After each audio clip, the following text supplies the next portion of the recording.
over to No House Advantage. Use the promo code Awesemo when signing up and get a $20 first match deposit bonus. Who doesn't like free money? Make a $20 deposit. They're just going to give you another $20. Whether that's NBA, MLB, NFL, PGA contests, you can get into them and you don't have to worry about fantasy points. We're talking player props here. Beat your friends, not the house. Download the app in the App Store or go to nohouseadvantage.com and win big with player props today. Yesterday was the Olympics. Today, talking a little bit of UFC. I'm actually pretty excited for this main event. First time we're seeing TJ Dillashaw in a while. We won't have to talk too much about why that's the case. But Ben, how you feeling about the UFC this weekend? Well, as someone who's pretty novice with it, these are not a lot of guys that I've seen. I always think like, all right, of the number of cards I've seen most of the roster, I guess you'd call them. I don't remember many of these people, but I kind of like that. It makes me less biased, look at the numbers, lean on our tools.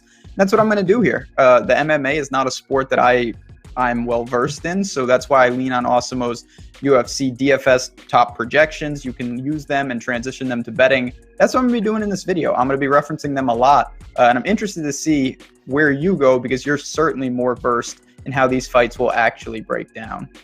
Yeah, I'm excited for this. The main event, TJ Dillashaw and Corey Sandhagen, fantastic fight. That's the steroid guy, right? We'll call it EPO. But okay. Yes, that's the steroid guy. He probably was taking anything he could get his hands on, if we're being perfectly honest. If you're going to cheat, you might as well go the whole Megillah. I will happily go first if you would like me to. Go ahead. All right. If you want to, so go ahead. I kind of do. One strip of bacon on the steroid guy, TJ Dillashaw, plus 164. This is his first fight since he lost to Henry Cejudo back in January of 2019. Picked up a 2-year suspension coming into that fight. He dropped down to flyweight for that one. And whether he was cheating pretty aggressively before that or not, certainly needed a little bit of a boost to try to cut that extra 10 pounds. We're not worried about that any longer. You can make a legitimate case that that's TJ Dillashaw's first real loss since he was finished by John Dodson at the TUF final in 2011. He lost to Cruz in a decision. I didn't think it went that way. He doesn't get finished. He's just never in those positions. He starched Garbrandt twice, didn't have to worry about it. Both of these guys have wins over Rafael Assunção and John Lineker. Now, I'm a big fan of Sandhagen. I want to be honest here, but I didn't understand the line. I was shocked to see TJ be this big of a dog. I don't think the layoff is going to be all that meaningful. Like, we see guys miss 18 months for legitimate injuries all the time. TJ Dillashaw did have surgery while he was gone, but it's not something that I'm super worried about right now.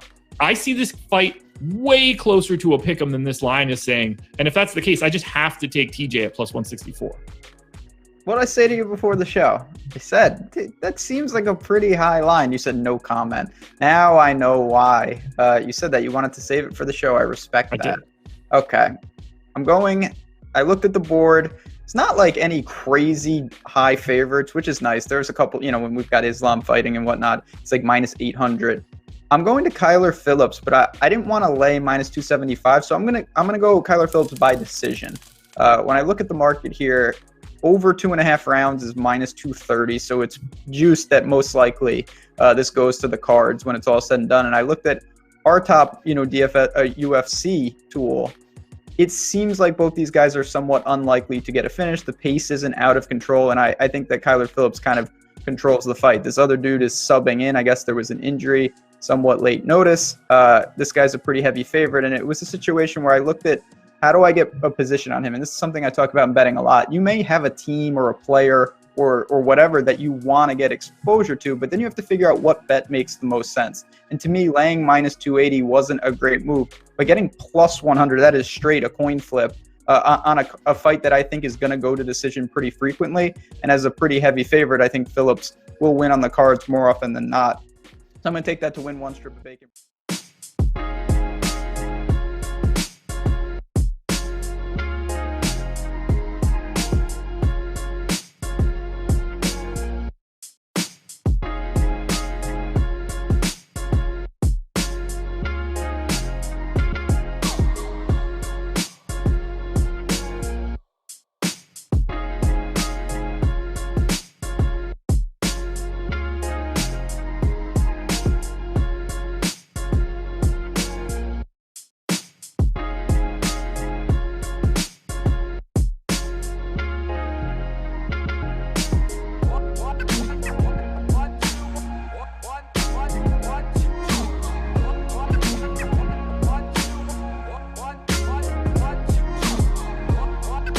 It is the Awesemo MLB Deeper Dive. Massive slate for Adam and I to break down today. We've got 14 games, so that's why we've got a little bit early of a start time. Give us a little extra wiggle room to try to make it through all these games.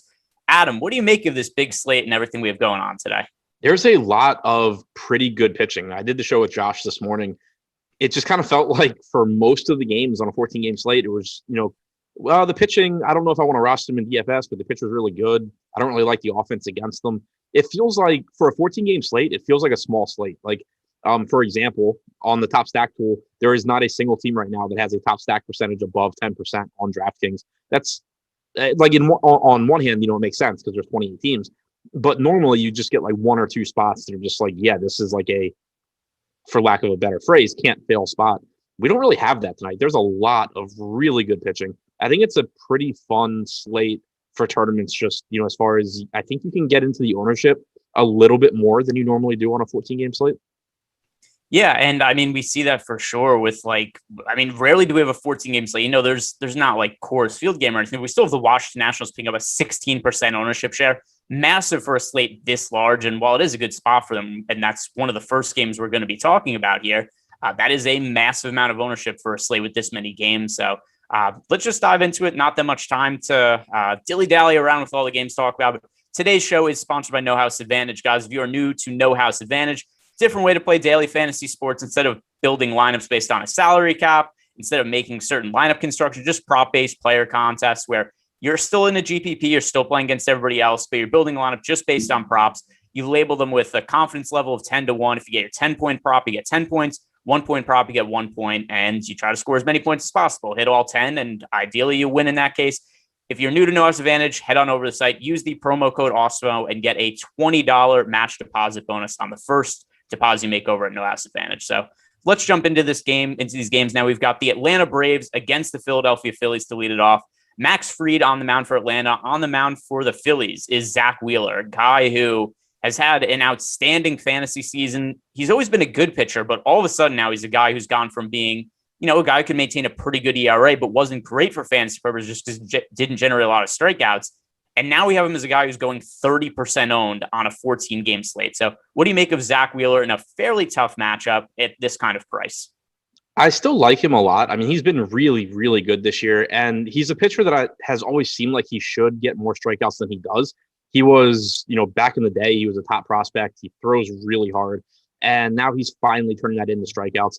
The Braves lineup is still dangerous. I mean, like 1 through 5 are decent hitters at least. But it's definitely watered down not having Acuna in there. You get the pitcher spot as well. Only a 3.4 implied run total. 30% ownership is a lot. It's the highest owned pitcher on DraftKings right now. But because it's a 14-game slate, it does keep it in check. It's not like you're getting 50 or 60% ownership going to Zach Wheeler. So I still like him here. Comes in with a 30.6% strikeout percentage, only 0.57 home runs per 9, 2.72 exit. He's been very, very good this year. And as long as you're using relatively low-owned bats with him, I don't really see any issue in getting to him. Yeah, it's crazy because I've kept expecting a strikeout rate to regress, and now just kind of accept this is what it is because, well, it's 30.6% this year. Look, I mean, it was 18.4% last year. He's nearly doubled his strikeout rate. That's just crazy. In the years before, he had better strikeout rates, but nothing like this year, 23.6 the year before, for his career, 23.5%. So I guess the strikeout stuff is just here to stay. He's always had really good stuff. He throws really hard, 97.4 average fastball velocity this year, but first time we've really seen him miss bats in a significant way. So if at the very least for cash games, I think that he's the number one pitcher to roster today. First guy we're talking about on the slate, but all this ownership going here. Also, I think a lot of security just based on how well he's pitched this year. Would you agree that he is the number one pitcher to consider for cash games? Yeah, I think so. When you look at the guys at the top, like there's plenty of hitting value on the slate with there being 14 games. So assuming you are paying up for at least one pitcher in cash, when you look at the guys at the top, I think Peralta is comparable, but I think the matchup against the White Sox is a little bit more dangerous than the matchup against Atlanta. Giolito, I don't think is quite as good as Wheeler. Cole has the toughest matchup of the 4 against Boston. So I would lean toward toward Wheeler. If I were going to someone other than Wheeler, it would be Peralta. And then on the other side, we have Max Fried on the mound for Atlanta. He was really good last year, and there was reason to think he would regress this year. He's never had great stuff. He's never been a high strikeout guy. But this year, it's just such a turnaround from what he was a year ago. 4.29 ERA, 4.23 expected ERA. The strikeout rate at 23.2% certainly isn't great.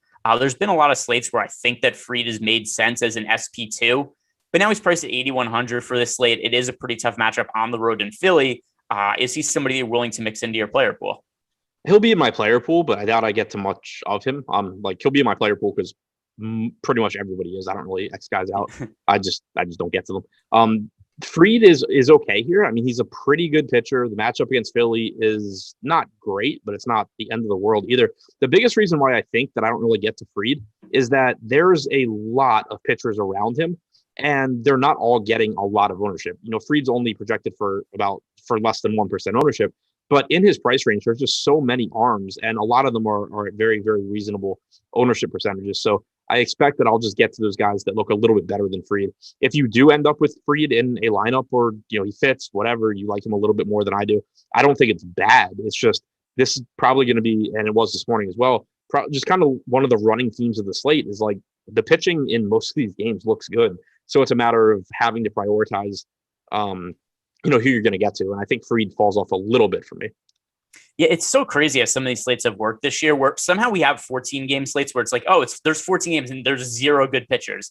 And then it's like we have a 14 game slate and it's primarily good pitchers. It's kind of weird how just the MLB schedule is worked out that way.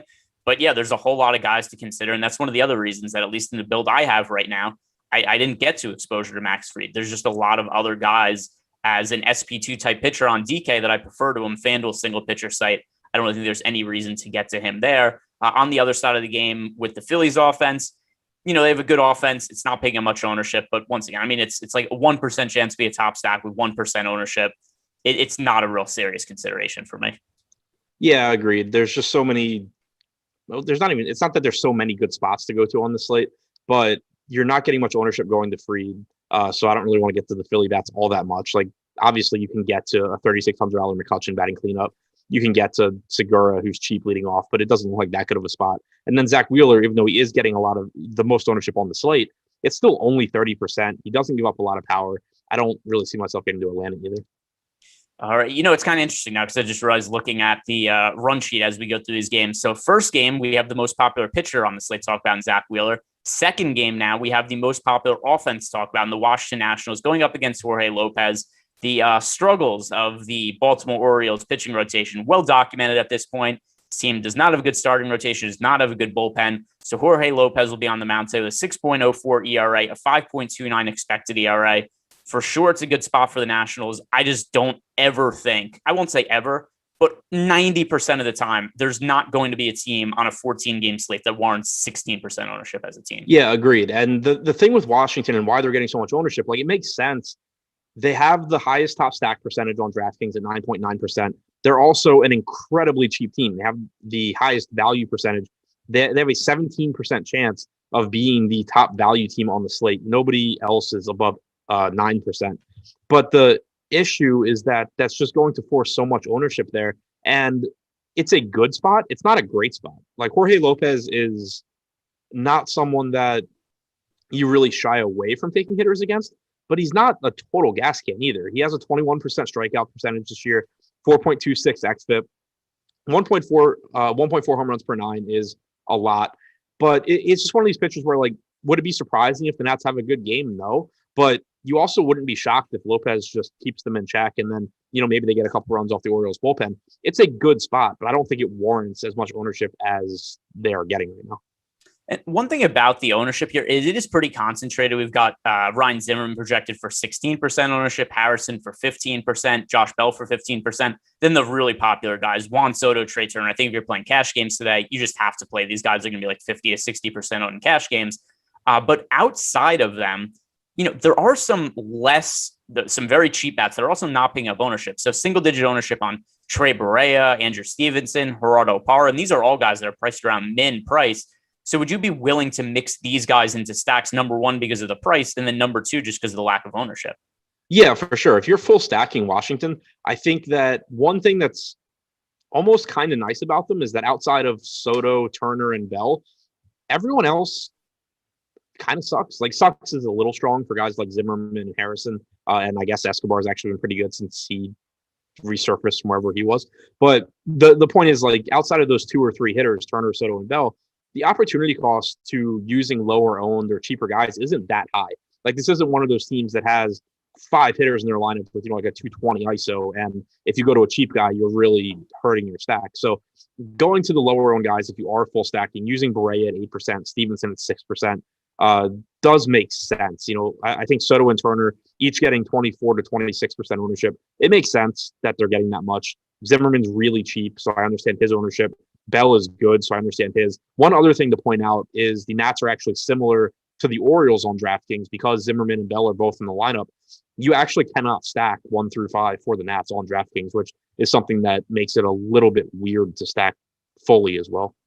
And then one more thing that I'm going to add about some of these cheaper bats, because I agree with you, these are guys that I'd like to get to today, is there are so many good pitchers to pay for at the top of the pricing tier today. We already talked about Zach Wheeler. I'm maybe not as high on Lucas Giolito as most people are, but beyond that, Garrett Cole, he looks like he's starting to turn his season around. Freddie Peralta, he is tremendous strikeout stuff.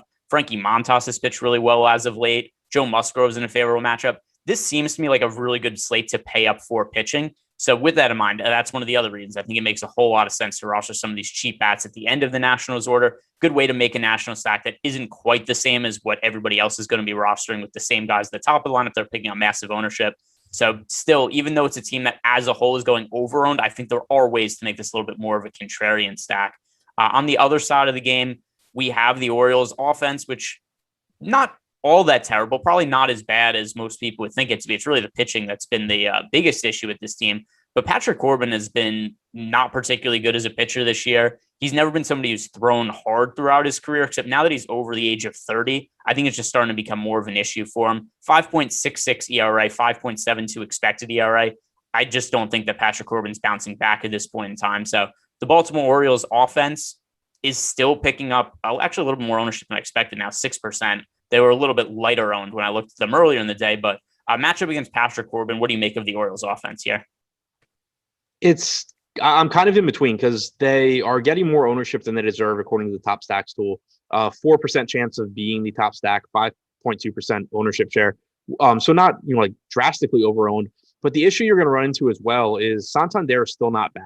So in terms of hitters that you're actually confident in their upside, you're basically looking at Mullins, Hayes, Mancini, Mountcastle.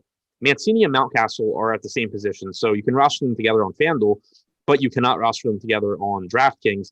Mullins is good, but Corbin has actually been good against left-handed hitters this year with almost a 25% strikeout percentage, only a 158 expected ISO. Really, you're looking to right-handed power against Corbin. He's only struck out 15.7% of righties, 207 expected ISO. So that gives you Hayes, Mancini, Mountcastle. Once you get beyond Mountcastle in this lineup with Urias, Severino, Michael Franco, Ryan McKenna, Pat Valleca, these are all guys that you can use to round out stacks. They're cheap, and if Corbin is pitching poorly, they'll probably do well also. But the guys that you're actually excited about are really just Hayes, Mancini, Mountcastle, and you can't even roster Mancini and Mountcastle together. So the way it looks right now, I would expect that I get individually to some of these guys like Hayes, Mancini, and Mountcastle. I would expect that I don't actually get a ton of full Baltimore stacks though. Yeah, it's a spot where at first I was kind of looking at Patrick Corbin. There's been a lot of slates this year there's been a couple where Corbin's picked up ownership. I think the field is past rostering Patrick Corbin, but even once people quit rostering Patrick Corbin after he was chalked for the first month or so of the season, people weren't stacking against him. But now we're starting to get to a spot where I think people are just looking at the overall results for Patrick Corbin this year and just kind of admitting like, okay, this is a guy who's just a replacement level pitcher and isn't particularly good anymore. And they're willing to stack against him. So for me with the Orioles, if this was a team that was getting less ownership, I think it would be a good spot, but they've become pretty popular against Corbin for today. So to me, not really a team that I'm looking to get to all that much. Next game that we have here on the slate, this is another one that I don't view as very interesting from a pitching perspective. Tampa Bay Rays, Josh Fleming on the mound up against Cleveland Indians, soon to be the Guardians. when does that change? Next season. Next season? All right. Well, Zach Plesac, he will be starting for the Indians, but they will be the Guardians 6 months from now. So what do you make of the pitchers in this spot? I don't think there's any need to get to either of them. Yeah, not much interest for me either. You had Rich Hill was traded earlier, so that was who Josh and I thought was going to get the bulk of the innings today, but or this morning rather. Fleming at 6,800, I don't really see a reason to get there. Plesac, I don't really see a reason either. Like on smaller slates, I could see going to Plesac at 7,300 and hoping for the best, but there's actually quality pitching options rather at every price point basically today. Plesac has only struck out 15.5% of right-handed hitters, 17% of lefties this year. He's given up a 217 expected ISO to lefties. So I don't really see a reason to roll the dice on him given all the quality options that we have. Are you surprised by the top stack odds we have for the Tampa Bay Rays today? I've just been kind of trying to wrap my mind around it. Not that I think that Plesac is great by any means, and especially not for fantasy purposes because he's only striking out 16.4% of the hitters he's faced. But still, I mean, he's a 4.19 ERA, a 4.00 expected ERA. By all means, he's been middle of the road. We have the Rays tonight with the fourth best odds being the top stack on the slate. To me, that seems a little high. It's a team I'd be willing to get to just because the ownership is so low. I think relative to ownership, this is the strongest stack we've talked about so far. But why do you think it is that we have the Rays projected to be such a good chance of being a top stack relative to other teams today? I think they actually match up really well against Plesac. I mentioned the 217 expected ISO to lefties, only a 17% strikeout percentage. You're getting a park bump for Tampa Bay as well. And this is a team that has plenty of left-handed power in their lineup. Looking at their top 7, you have Nelson Cruz, Yandy Diaz, and Randy Arozarena as the only right-handed hitters. Those guys all can do plenty of damage on their own. And then from the left side, you have Brandon Lau, G-Man Choi, Austin Meadows, Wander Franco. That's a lot of power in general and left-handed power specifically going up against Plesac. So I like the spot for Tampa, and I like they're not getting much ownership here. Yeah, I mean, the ownership is definitely appealing. I think you sold me on it a little bit more than how I was feeling. To me, I'm just looking at a 14-game slate. There's so many bad pitchers today. Once again, I don't think Plesac is good, but I just think there's a lot of pitchers who are worse than him. So that was something that just stood out to me a little bit, that we have the Rays with such a high chance of being a top scoring team on the slate. Although I guess with that said, it's not like there's that much of a gap between them and some of the other teams around them. Like the Dodgers 5.9%, Reds 5.4%. So kind of splitting hairs with some of those other teams there. But yeah, I think at the very least, it makes sense to get to them for a tournament purpose. And outside of, Wander Franco and Randy Arozarena, it is a pretty inexpensive stack.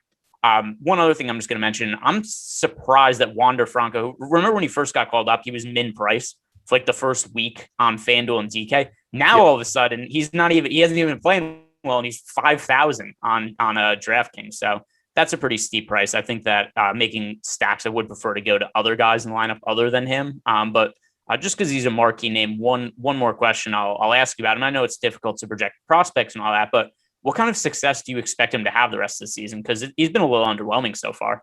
So I will couch this in that I don't pay really any attention to like prospects in general. Like I know I knew Wander Franco's name when he came up, obviously, but like I didn't have a preconceived notion of how well I expect him to do in the majors or how soon. My general opinion is that most prospects just aren't going to be very good when they first come up. It's a learning curve. So I think it's kind of like when you talk about it in terms of DFS and he's this expensive. Well, like when he first came up and he was so cheap, it was kind of just like, okay, it doesn't matter what your opinion of Wander Franco is. He's clearly underpriced based on his talent. Now, when he's 5K, I kind of feel the same way, but like the opposite direction. It doesn't really matter what you think of his talent, what you think of what he's going to be. At this point in time, he probably is overpriced at 5K, but that also is going to drive down his ownership. He's projected for 0.6% ownership today on DraftKings. So the ownership thing in tournaments just kind of makes up for any issues he's had. Obviously, you're not paying 5K for Wander Franco in cash games. Yeah, I mean, to me, just points per dollar, there's a lot of cheaper Rays to get to. So I found him a little difficult to fit into lineups when I'm trying to prioritize spending up for pitching. But yeah, just wanted to bring him up because I think he's been an interesting case in point, especially because he hit a home run and was like his second big league at bat. And I know like my brother's really into selling baseball cards and everybody's like, oh my God, we have to, like Franco cards were like on par with like Tatis cards and he was like becoming more expensive than Acuna.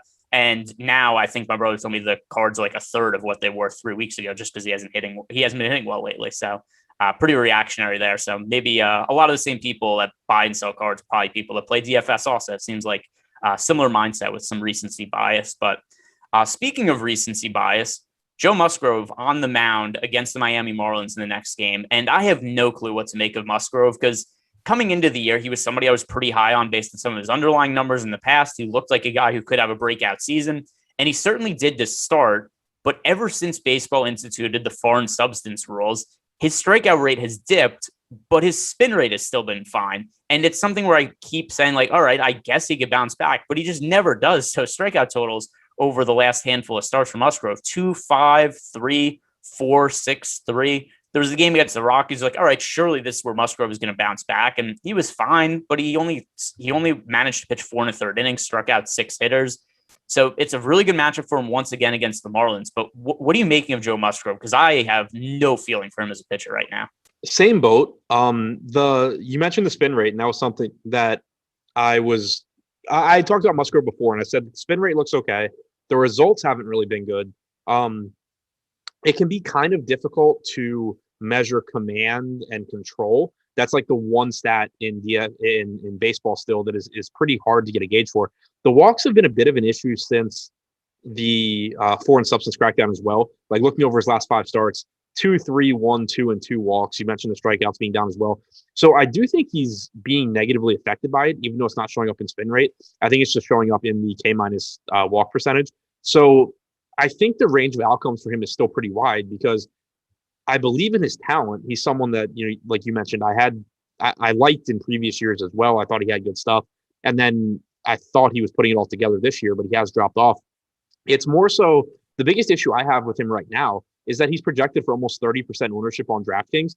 And it's not even that in a vacuum. I think Joe Musgrove at 8,400 against Miami shouldn't be 30% owned.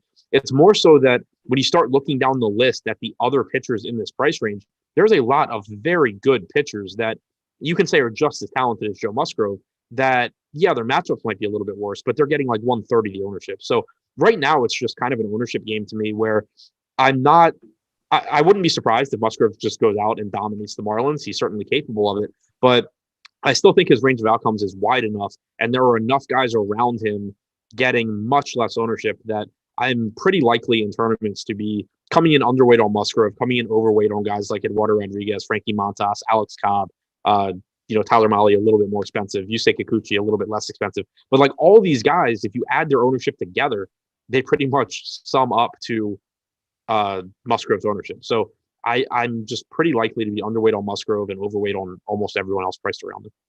Yeah, and then on the other side, for like a split second, I looked at lineups like, all right, Musgrove looks like he's going a little bit overowned. Maybe I want to stack the Marlins, but I don't even think that's a path I really want to go down for today. We only have the Marlins projected for a 0.7% chance to be a top stack of the day. That is the lowest odds of anybody on the slate. And, it's something we talked about with the big slate the other day, where just because a pitcher is overowned on a slate that's significantly big, it doesn't mean that if he fails, the offense is necessarily going to go off. So there's 28 teams to choose from today. We only have the Marlins with a 0.7% chance to be a top stack. So I don't think that there's good enough reason to roster the Marlins as a stack, even with Musgrove picking up a little bit too much ownership.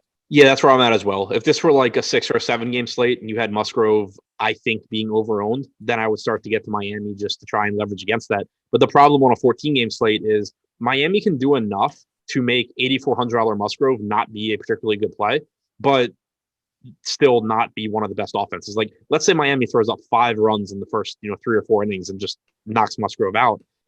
That's not enough to win a tournament. It's enough to make you not roster Musgrove. But it's just with 27 other offenses going, there's going to be teams that just actually light it up and not just do enough to knock out the opposing starter.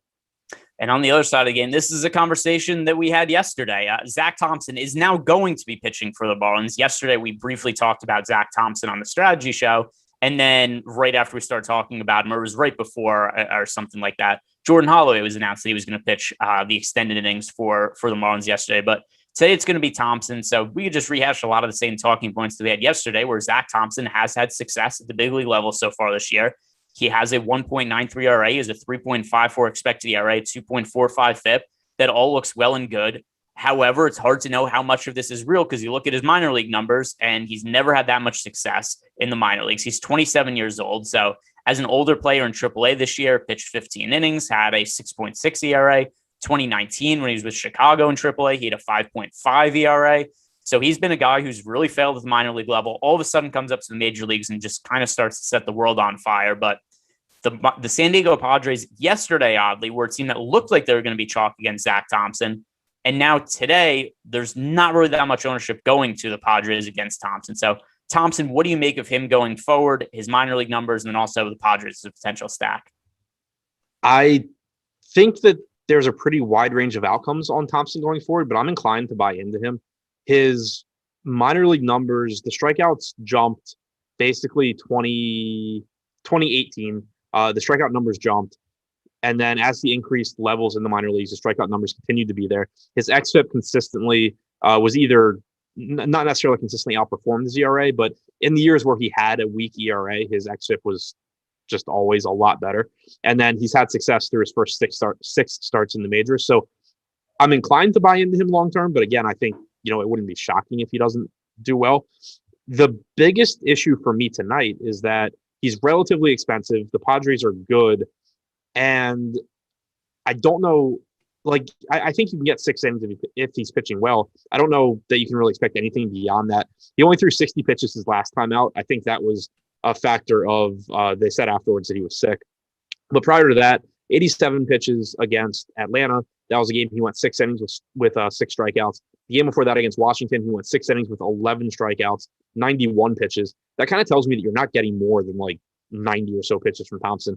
At 8,800 in a tough matchup on a slate where there's a lot of guys in this price range, I think it's going to be hard for me to get to Thompson. Although the low ownership is appealing, there's enough other guys around him that are also low owned that I kind of doubt that I get there. But it's not making me fall in love with the Padres either, because I do think he's a pretty good pitcher. The argument that I would make for San Diego is more so that they're projected for 2.5% ownership, and they're a really good offense. They can go off against anybody.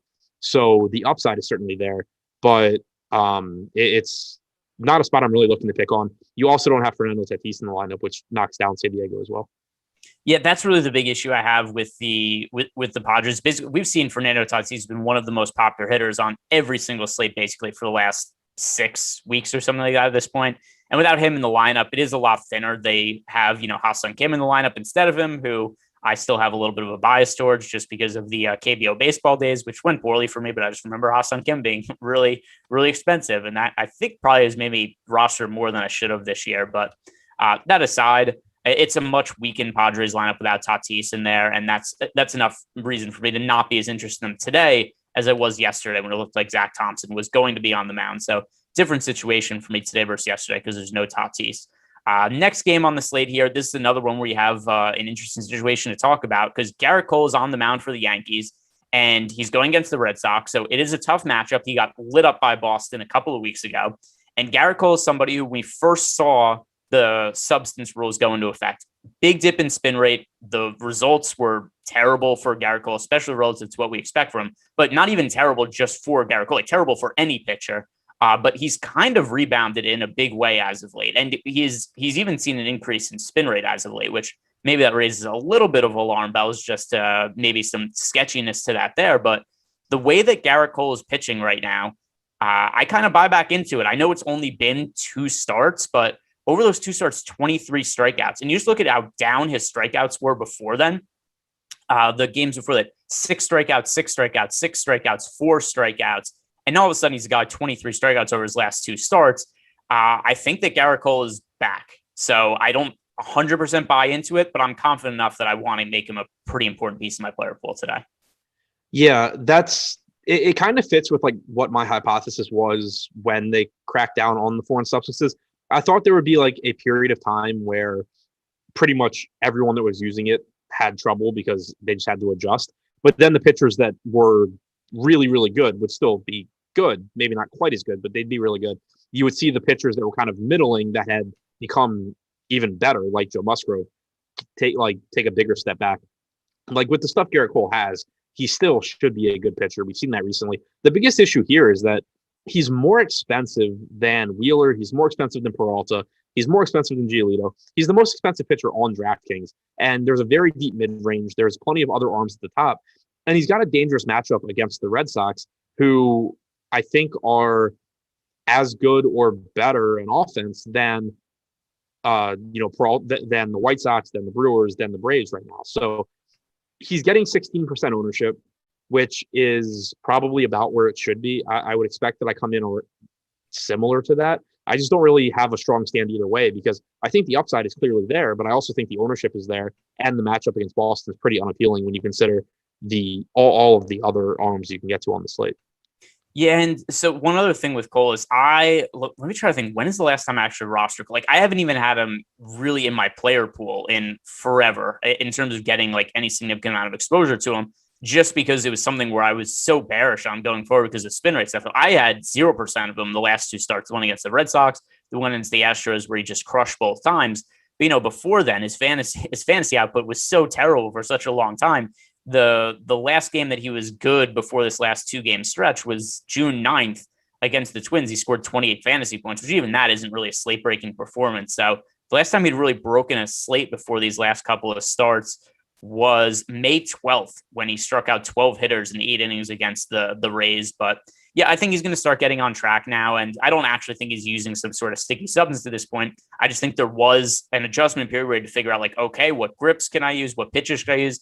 And I know he's thrown the changeup a lot more than he did earlier in the season. So he's made material changes that we could point to and say like, okay, he's starting to figure some stuff out. And I think that in itself is reason for at least me to want to get to around the field, just because, other slates where I've talked about Garrett Cole, I've just made fun of him for being bad at this point in the season. But I don't think that's the case anymore. And I think he's getting back on track. And I just want to throw in there too, as more of a general point, not specific to Garrett Cole.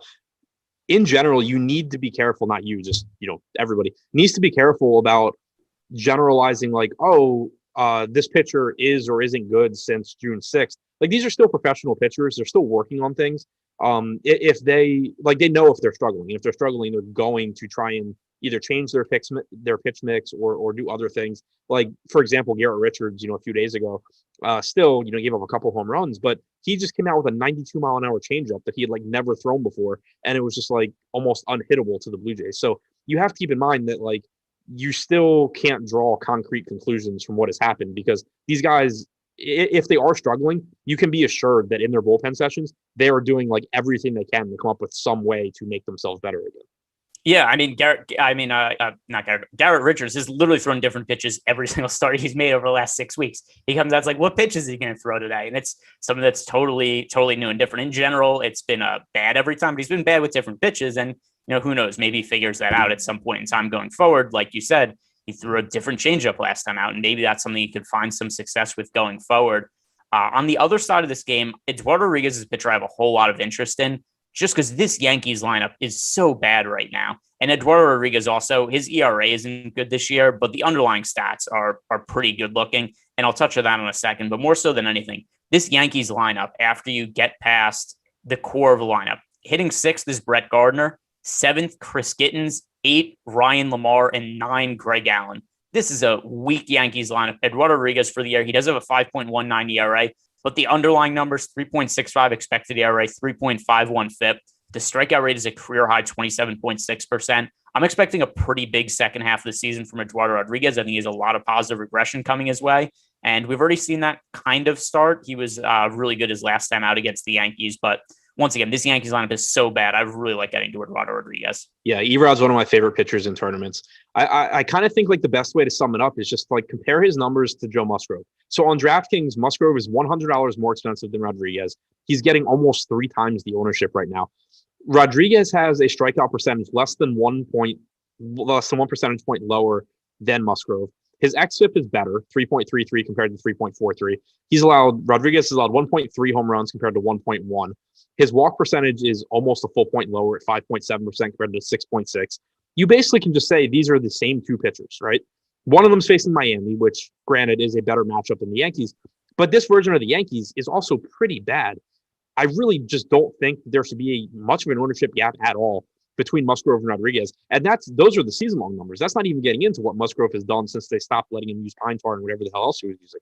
So, it's, to me, they should be like the same ownership. It definitely should not be even approaching 3-1. And even if you wanted to make the argument that the Yankees have a right-handed heavy lineup, Rodriguez has struck out 27% of righties with only a 127 expected ISO this year. He's been really, really good. This isn't a guarantee Rodriguez pitches well, but it is just saying there is absolutely no reason that Joe Musgrove should be pulling more ownership, and especially a lot more ownership than Eduardo Rodriguez here. Yeah, that's really how I see it. I think Eduardo Rodriguez is really good if you look at the underlying numbers, and it's still a thing where, I mean, there's been other shows where I've talked about the underlying numbers for Eduardo Rodriguez, and, a lot of people just say me like, hey, Eduardo Rodriguez sucks. Eduardo Rodriguez gives up a lot of runs, but, everything indicates he's going to be better going forward, and that's kind of already started to be the case. Guys, if you haven't done it already, do us a favor, like the video, also subscribe to the YouTube channel, help support us, and definitely does allows Adam and I to keep doing shows, because that alerts people when we're on, helps us get more viewers, and then makes the shows more fun. Because, would we want to do this show where just nobody comments at all on Adam's facial hair and we're just talking about baseball? No, of course not. We need an audience here. So like the video, subscribe to the channel, help us out. I personally would love if nobody commented on my facial hair. Well, at least they finally stopped after we were 30 minutes into the show, but it's not like we weren't expecting it. Next game on the slate, the St. Louis Cardinals against Cincinnati Reds. Wade LeBlanc isn't particularly good, but to me, I think the Reds are picking up too much ownership. This is also a game where if you look at our betting tool that we have over at Awesemo.com power rankings tool, this is a game where the model likes the under quite a bit. It looks like a positive bet. So the Reds, I think, are going a little bit overvalued in this spot. And then the other side, Tyler Mahle's been a really highly volatile pitcher. I do think there's strikeout upside there, but I don't know this is the best spot in the world against the Cardinals. If you get to him in like 5 to 10% of your lineups, that's fine by me. He has a strikeout upside, but I'd rather roster pretty much all the other good pitchers we talked about so far. Yeah, this is one of those games where it just makes me feel like such a tout, because I'm like, I like Tyler Mahle, I like the Reds, I like the Cardinals, I like all of it. But it's just a spot where I think the ceiling for so many parts of this game is really high, and there's not a lot of ownership going to any of it. Tyler Mahle, I agree with you. Like, there's a lot of pitchers that give you similar upside. They're a little bit less expensive. He's another one that you have seen actually a drop in spin rate for him. He's been very volatile. The strikeouts have still been there, but the walks have been an issue for him since the foreign substance crackdown. And he's just, more expensive than a lot of other guys. So I don't anticipate getting tons of Tyler Mahle, but I do think that it's a pretty high upside spot for him here. You've got this Cardinals team that is primarily right-handed for the year. Mahle has actually struck out a higher percentage of lefties than righties, but he still has a 27% strikeout percentage against right-handed hitters.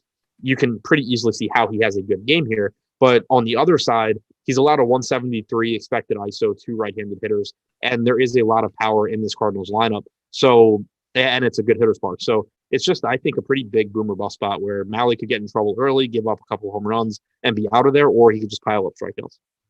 Yeah, I just wish he was cheaper. And then there'd be more reason to be like, okay, he's a really viable GPP target. But at 9,300, I just don't think it's all that likely that he outscores Eduardo Rodriguez, Joe Musgrove, and then even to a lesser extent, even those guys are more expensive. They're not that much more expensive. Like, he's only $700 cheaper than Garrett Cole on DraftKings, and then Zach Wheeler, Giolito, Freddie Peralta. These guys are all kind of in the same price range. FanDuel, he's a little more tenable at a $7,600 price tag. But once again, Joe Musgrove $7,900 on FanDuel. Eduardo Rodriguez is $8,300. So it's just hard for me to really prioritize Musgrove as a play. I'm not really looking to stack against him with the Cardinals because, once again, I think there's better pitchers to target against. But is that a route that you're willing to go down at all? Yeah, and I was going to say that's kind of where I'm at too. Like, if you just look on DraftKings, for example, Eduardo Rodriguez is $1,000 less expensive than Mahle. Tyler Mahle is getting 9.4% ownership. Rodriguez at 11.9%. It's basically the same thing for the same pitcher. Like, why not just go to Rodriguez? As far as stacking the Cardinals, I am actually pretty interested in them here. They are going a little bit under-owned, but I also just think this is a spot where there's a lot of blow-up potential because the park is favorable for hitting. Mahle's been walking people, and he gives up a decent amount of power, especially to right-handed hitters. If Tyler Mahle's at the top of his game, I think he dominates this Cardinals lineup. I don't think they're good enough to hit him if he's doing well. But if he's struggling with his command, like, we've seen him struggle with his control, and control and command are two different things. We've seen him struggle with his control since the foreign substance crackdown. If he struggles with his command in this game and is missing within the strike zone, these guys will do damage against him. Like, you have power here with Carlson, Goldschmidt, Arenado, O'Neill, DeYoung hitting 5, Bader hitting 6, Tommy Edmonds 7. They can do a lot of damage against Tyler Mahle. So this is actually a slate where I don't love a lot of stacks. And so I think getting to the Cardinals makes a lot of sense just based on how good they can be if Tyler Mahle is not at the top of his game. Yeah, it's there's better spots to get to, in my opinion. There is a little bit of volatility there just because Mahle has struggled. But so many bad pitchers on the slate that I'm not sure the Cardinals are one of the spots that I'm going to really want to get to. But we'll see once we start building lineups. Maybe if they end up being really contrarian, that'll make more sense. But right now it does look like they're picking up about an appropriate amount of ownership. Next game here to talk about on the slate, it is Steven Matz returning to New York to take on the Mets. And Steven Matz was once a pretty well-regarded prospect and had a lot of success when he first burst on the scene with the Mets, had a 2.27 ERA and a 2.64 expected ERA in his first season. And then it's just kind of all deteriorated from there. So this year, we've seen Matz bounce back a little bit from last year, but still 4.43 ERA, 3.86 expected ERA. He's also been a pitcher who's been a little bit homer prone at times, which has created some upside and offensive stacking against him. So I do look at the Mets as a viable contrarian stack today because they're only picking up 0.7% ownership. Steven Matz isn't a particularly good pitcher, and when he does struggle, we often see him get up a lot of home runs. Yeah, also kind of confused why he's getting 12.5% ownership on DraftKings right now. Like, I get that a $7,100 price tag is pretty cheap and that the Mets aren't the best offense, but Matz in his last 2 outings has thrown 68 pitches in each of them. So I don't really have a lot of confidence that you're getting 90 to 100 pitches or anything like that out of Matz. And there's so many good pitching options on this slate. I think raw points might matter a little bit more than they normally do at pitcher just because there's going to be so many different guys that end up having a good game. So I don't really see myself getting to as much Matz as the field. I think that's reflected in the top pitchers tool as well. Only an 8% chance of being a top 2 pitcher, 12.5% ownership. Typically, when you look at this tool, also, it's not exactly like the top stack tool. Like, ownership will be higher than top 2 pitcher percentage since you're talking about 2 of them. So it's just, I don't know. I think Matt's going a little bit over-owned here. Yeah, we've got Tony A in the chat is saying Matt's revenge. Well, maybe the Mets want to get revenge against Matz because he pitched for him for 6 years and sucked. So I mean, revenge goes multiple ways. I'm sure that there's teammates who are mad at him for all the runs that he gave up during his time that he was in New York. On the other side of the mound, I've liked Tyler McGill quite a bit as of late. I just can't get to him in this spot against the Blue Jays. The price tag on FanDuel is a little more tenable at $7,200, but still there's better cheap pitchers I want to get to. $9,000 on DK. He's finally been priced appropriately. He was too cheap for a really long time, but no interest in me going up against Toronto, but he's also good enough that I'm not really looking to stack the Blue Jays against him. Yeah, to borrow a phrase that I use frequently in NBA DFS, kind of just like a casualty of the slate for me.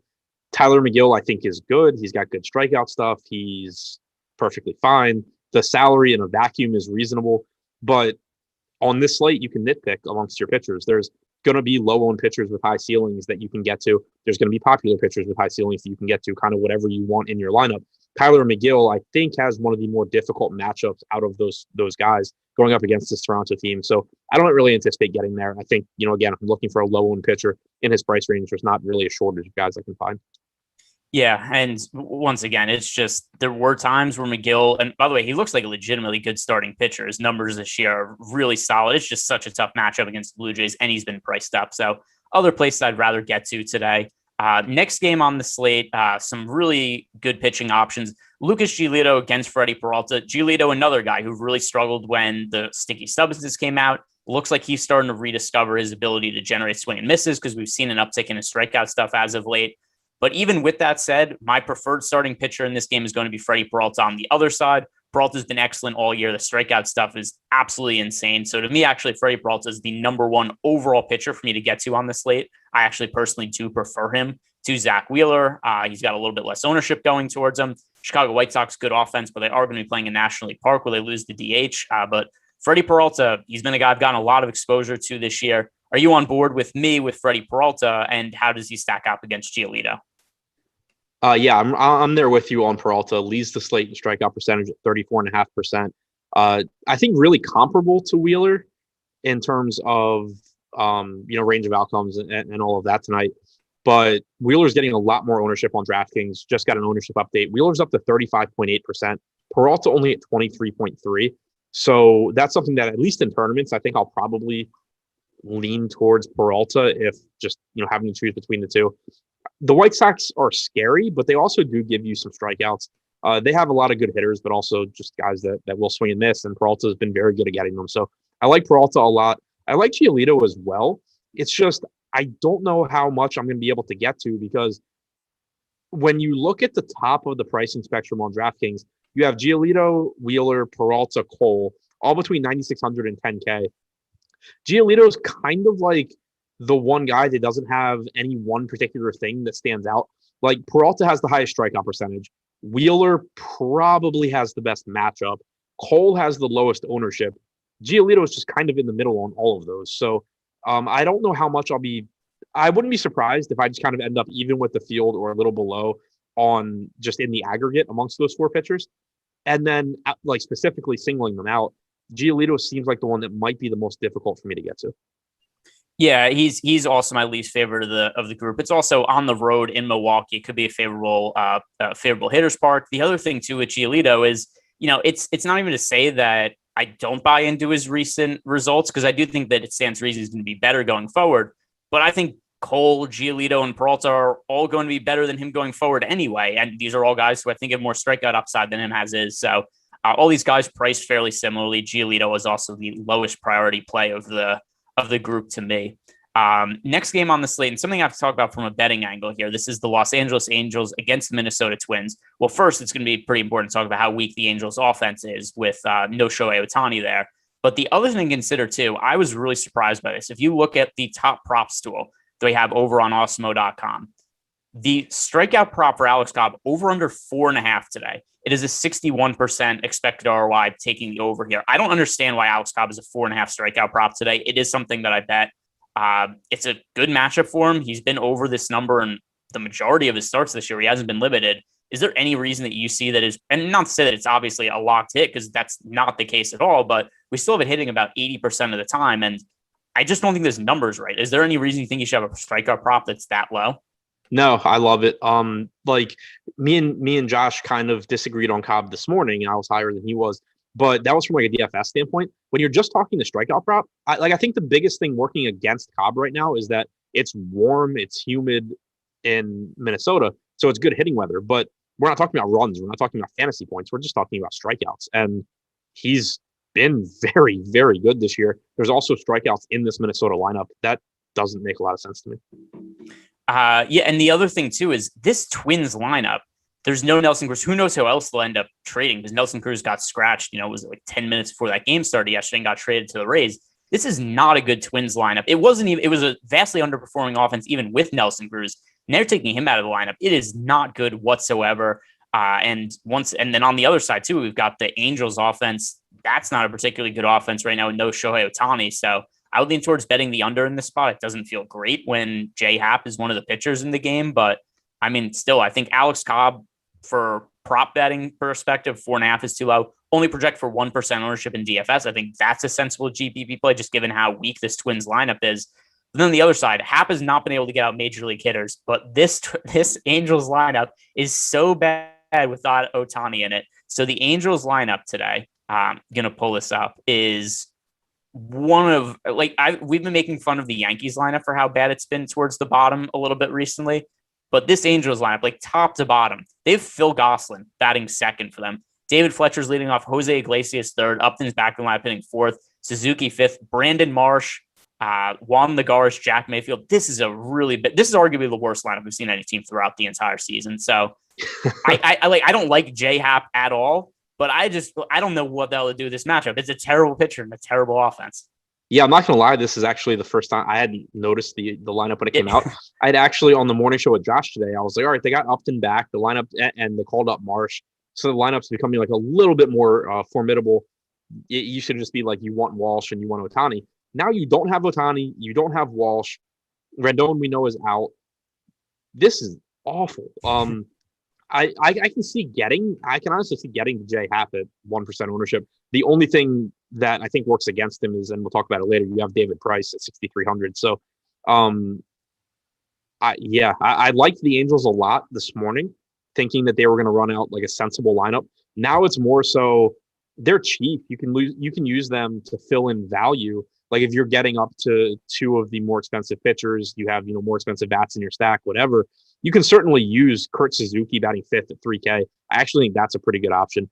Upton's underpriced at 3,300. Phil Gosselin batting second at 2,200. There's some value here, but man, you lost a lot of the appealing pieces of this lineup. And then the other issue you potentially can run into, I don't know if they're just trying to give Walsh the day off and give Ohtani the day off, or when you get to a right-handed pitcher later in the game, are those guys going to pinch hit and take your right-handed bats out of the lineup?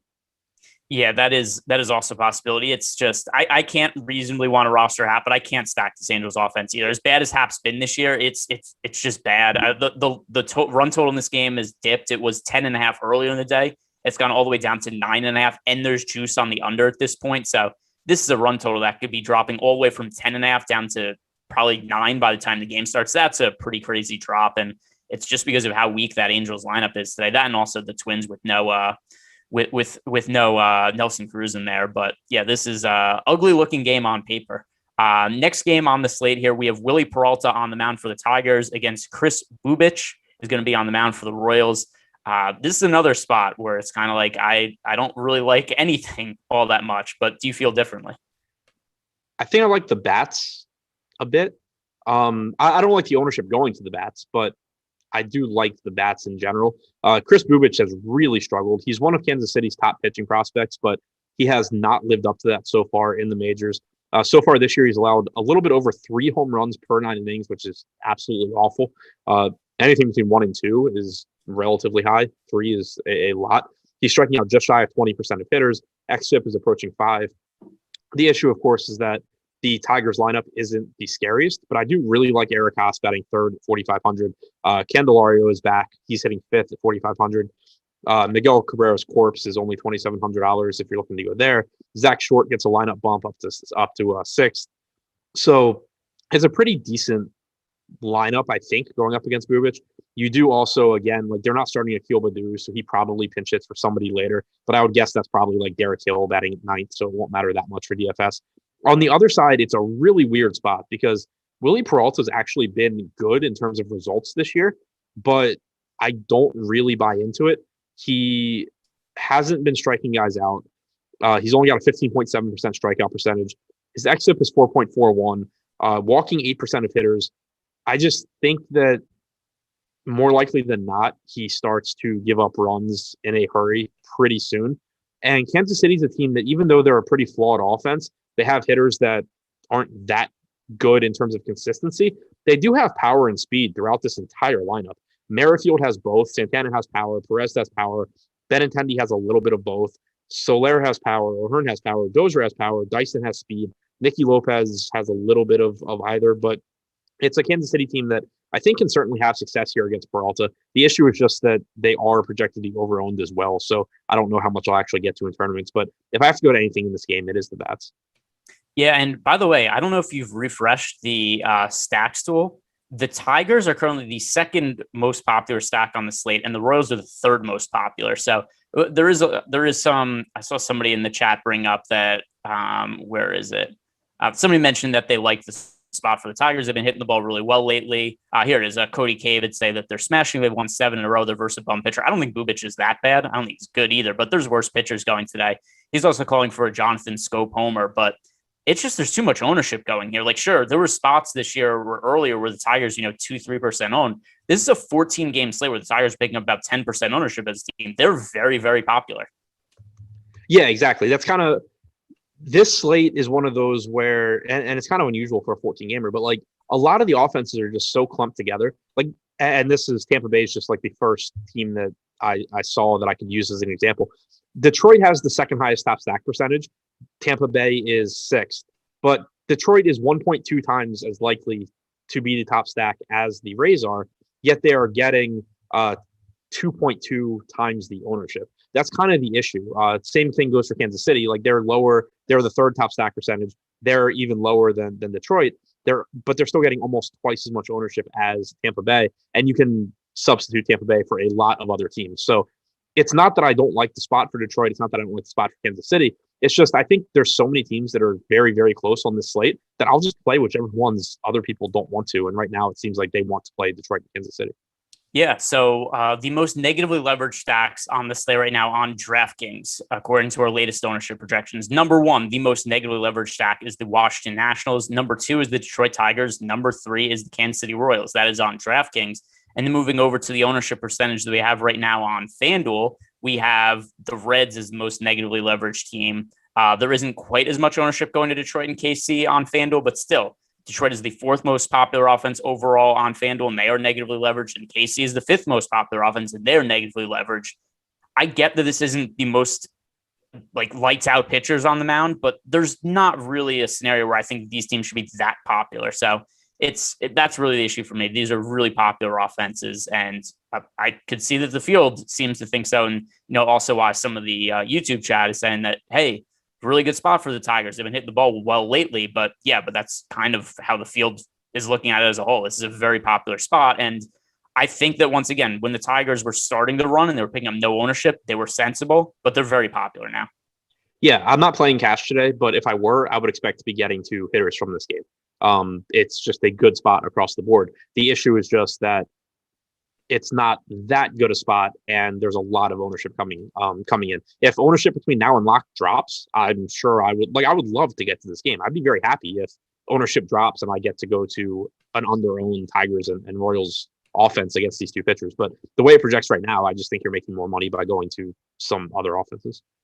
Yeah, that's pretty much where I'm at too. It's the quality of offense doesn't match what the current ownership is. Next game on the slate, and we have 4 games to talk about left here. The Texas Rangers on the road in Houston take on the Astros. Astros are the second biggest favorite on the slate right now. They're at home against Kobe Allard. We have Jake Odorizzi on the mound for Houston. So Allard, I kind of just consider him to be a not good pitcher, but his results this year haven't been that awful. He's a 4.06 ERA, a 4.03 expected ERA, 21.9% K rate. So relative to other pitchers on the slate, I think he's somewhere in the middle of the road. I certainly don't want to roster him, but the Astros aren't necessarily my favorite stack on the slate either, just because I think that Allard's kind of okay. Yeah, I think he's decent. The reason I'm still interested in Houston is I just think most pitchers on this slate are at least decent, if not good. I think Allard, even though he's an okay pitcher, is towards the weaker end of pitchers here. And Houston's not getting a ton of ownership. They're just behind Tampa Bay. They have the 7th highest top stack percentage. They're getting a little bit less ownership than Tampa Bay. They're another team that, I don't think they're someone I'm likely to be jamming in, but I'd rather go to them than go to Detroit or Kansas City, given the current ownership. Kobe Allard is, he was a good prospect with Atlanta. They traded him to Texas. So far this year, he's allowed a 206 expected ISO to righties. He's only struck out 20.5%. He's been much better against lefties with a 26.5% strikeout percentage, 122 expected ISO. But the lefties in this lineup for Houston, especially at the top, are good with Brantley, Alvarez, and Tucker. And then you get the righties that are also good with Altuve, Gurriel, and Correa. I kind of just want to bet on the talent here for Houston. Yeah, and I mean, that's all well and good. One thing I'll also mention about Kobe Allard, though, is I wonder if there's a way I could get the splits for this. He has made a bunch of appearances out of the bullpen this year, and it does stand to reason that, here we go. All right, so he's been less successful as a starter than he has been out of the bullpen, which all makes sense. So I do think his numbers might be a little bit inflated just based on the fact that he has made 20, he's pitched 20 innings out of the bullpen this year. He's a 3.15 ERA in those outings. He's also striking out well over a hitter per inning in the relief appearances. I think his actual talent, I might have actually just overrated a little bit just because I didn't realize how many innings he pitched out of the bullpen, and starting is going to impact him negatively.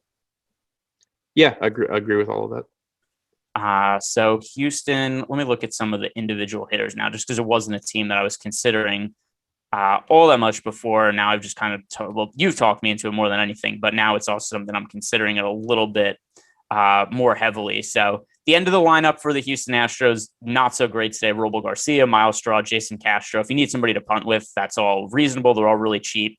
But even actually some of the middle of the lineup guys, Michael Brantley, Kyle Tucker, I understand it's a left-on-left matchup, but if the stack does well, we're not expecting Allard to be in the game for all that long anyway. But this is actually a team that now I'm looking at it, I think they should be picking up more ownership than they are. Yeah, and the other thing with Tucker and Brantley and Alvarez is they're just good hitters overall. Like this season, or actually we can just take it back to like 2019 to get a bigger sample, but against left-handed pitching since 2019, Brantley has a 329 expected WOBA, 150 expected ISO. Nothing great, but he's also not expensive. Alvarez, 376 expected WOBA, 236 expected ISO. Kyle Tucker, 382 and 280 respectively. Like these are guys that they're good hitters. They hit everybody. And like you said, if you're stacking Houston, you're assuming or you're hoping that Houston does well. And if they do well, you're not getting lefty the entire game for these guys. All right, guys, if you want access to all the tools that Adam and I are talking about, like the top stacks tool, the top pitchers tool over at Awesemo.com, if you're new to Awesemo, you could sign up right now using the promo code MLB Deeper Dive. That is all one word, all capital letters, MLB Deeper Dive. They get you 25% off your first week of Awesemo Plus. And if you're only looking to play MLB DFS, then you go sign up for an Awesemo Plus weekly package for $15.95. Stop guessing, start winning. Join Awesemo Plus today.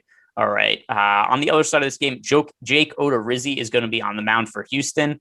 And, Odorizzi has pitched relatively well as of late, but they've been so cautious with his pitch count that it kind of makes it hard for me to reasonably see if there's going to be that much upside for Odorizzi. I certainly like the matchup, and I think that in general, we've seen him pitch well at times, although he wasn't good in his last start. But beyond that, he had pitched well for a little while, but he has not pitched deeper than 6 innings in any game the entire season.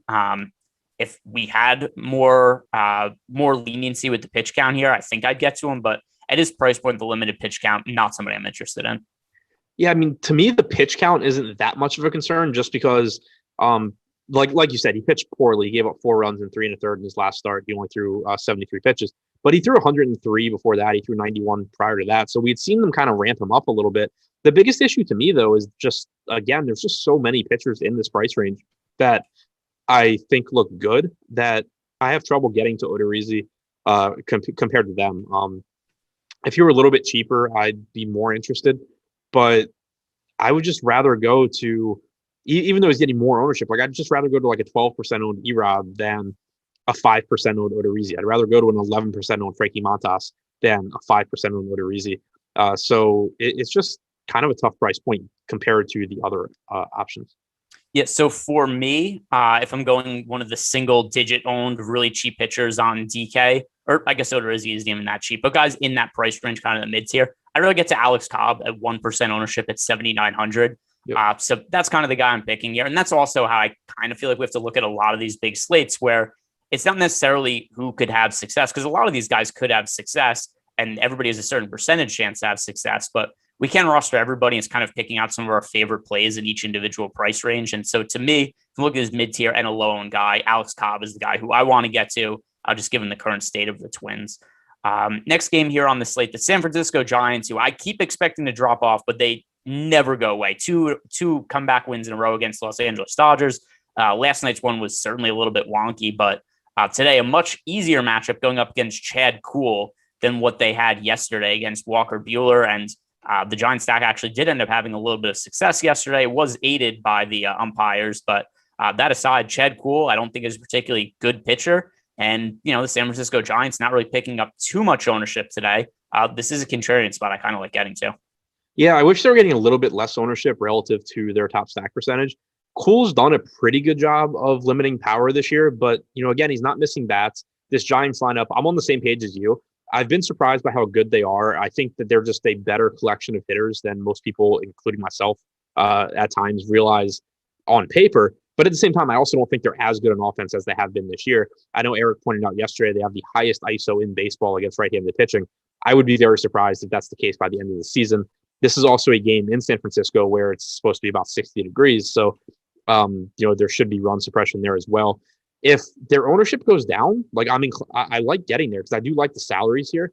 Lamont Wade at 2,900 gives you plenty of upside. Yastrzemski should be more expensive than 4,100. Dickerson should be more than 2,900. There is value here, but it's just so hard for me to get to a lot of San Francisco given the fact that they are getting ownership because they're cheap and they are playing in San Francisco, which just makes things really, really difficult offensively. And then on the other side, Johnny Cueto on the mound for the Giants. Cueto has not been good for a meaningful period of time now. Actually, the last time he was worth more than a win above replacement for pitcher, we have to go back to 2017. He's right around that this year, but still 4.01 ERA, 4.82 expected ERA. The strikeout stuff also doesn't really exist for Cueto anymore. He's only striking out 20.1% of the hitters that he's faced. Against the Pirates, it is a favorable matchup, but once again, lack of strikeout upside, other guys I'd rather get to than Cueto. Yeah, I don't really have interest in either side, Cueto or the Pirates. I think Cueto is good enough that he should be able to limit production from Pittsburgh in the best pitcher's park in baseball. But there's also just so much pitching on this slate that I don't really expect to get to much of Cueto and his 20% strikeout percentage going up against the Pirates here. Like if I'm looking for a cheap pitcher, I would rather roll the dice on David Price, who we haven't gotten to yet, but we'll talk about plenty. I've honestly probably rather just say $1,400 and take J.A. Happ against the Angels AAA team if I'm going to go cheap. It's just a really difficult price point, I think, to get to relative to the other options on the slate. Yeah, it's funny you bring that up too, because I think we had both commented on this in the YouTube chat, but somebody had said about Happ and wanting to stack the Angels. Like, Happ is a minor league pitcher. He can't get out major league hitters at this point. It's like, oh, it might not be an issue. He's not facing major league hitters today. He might be a quadruple A pitcher, but I think the Angels mostly have a quadruple A lineup. It's guys who are kind of in between minor league and the major league level at this point. So like that's not to say the Angels can't have success. Like I'm not even trying to talk people off of Angel stacks. It's just like if the Angels were using their actual legitimate lineup, I'd really like them. As it is, I think it's kind of just like a coin flip because J.A. Happ is not a major league pitcher at this point, but most of these guys, if the Angels announced like tomorrow that Phil Gosselin or Juan Lagares or Jack Mayfield are being optioned to AAA, would anybody be like, holy shit, what are they doing? Like, they'd be like, okay, that makes sense. And one of those guys, Phil Gosselin, is batting second for them today. Right. So, that was me being nice and leaving off Iglesias and Upton and Adam Eaton. Like, you could also say that about several other. I mean, Adam Eaton was DFA'd by his actual team less than like 2 weeks ago. Yeah, and Adam Eaton he was good not too long ago, but not anymore. So yeah, it's not a good spot there. But also here, Johnny Cueto, no interest in him for me. Just to summarize that, and Pirates, no interest in them as a stack. We have them with a 1.5% chance of being a top stack on the slate. So very low odds there, and ownership about appropriate. Next game on the slate, fairly interesting pitching matchup. Frankie Montas going up against Yusei Kikuchi. Montas has pitched pretty well over the last month or so now. He has given up 2 or less runs in 4 consecutive starts. His last 2 outings, he's had a combined 17 strikeouts. One of those games was on the road in Houston. He struck out 10 hitters and only walked 1. So Montas up against the Seattle Mariners. We saw Sean Manaea have an absolute massive game last night against them. I'm kind of surprised the field isn't going back to Montas in a bigger way, considering how well Manaea pitched as chalk last night against the Mariners. Yeah, I'm kind of surprised too, and it makes me really like him in tournaments. He's right there with Eduardo Rodriguez as far as guys that I would just much rather play than Joe Musgrove, given the current ownership right now. Like, yeah, Musgrove maybe projects a little bit higher, but it's not like it's a bad matchup. Seattle is one of the weaker offenses. Montas has good strikeout stuff at 24.5% for the season. He's only walking 6% of hitters. He's got an xFIP just shy of 4. I think he's a good pitcher in a good situation against an offense that strikes out plenty. I like Frankie Montas here. I really like him given almost a 3-to-1 ownership gap between him and Joe Musgrove at essentially the same price point. Yeah, the Mariners offense has been no good as of late, really not good for a while now, but we saw last night, Manaea really dominated them. Montas has pitched well as of late. Overall, his numbers for the year have been pretty strong. Montas' share 4.33 ERA, 4.26 expected ERA, but that was even with a little bit of a slow start, 24.4% K rate. So Montas, to me, only 11% projected ownership. He's somebody who's worth coming overweight to the field on at that kind of number. No interest in stacking against him. But on the other side of the mound, Yusei Kikuchi, who was an all-star this year and has been, okay, but not great, I don't think, overall. I was actually a little surprised that he made the all-star game. 3.92 ERA, 4.41 expected ERA. Strikeout stuff has been solid at 25.2%. There's been times where I think it's made sense to get to Kikuchi, but not in this spot against Oakland. They just have a pretty solid offense. Yeah, like I wouldn't be surprised if I end up overweight on him at 4%, but I don't think he ends up being one of my highest owned guys. I don't love the spot here against Oakland just because they do have a lot of power and most of their lineup's going to be right-handed. When you look at Kikuchi's numbers this year, he's been good against righties. He has a 23.2% strikeout percentage, 330 WOBA allowed, 203 ISO. His expected ISO is actually a little bit lower.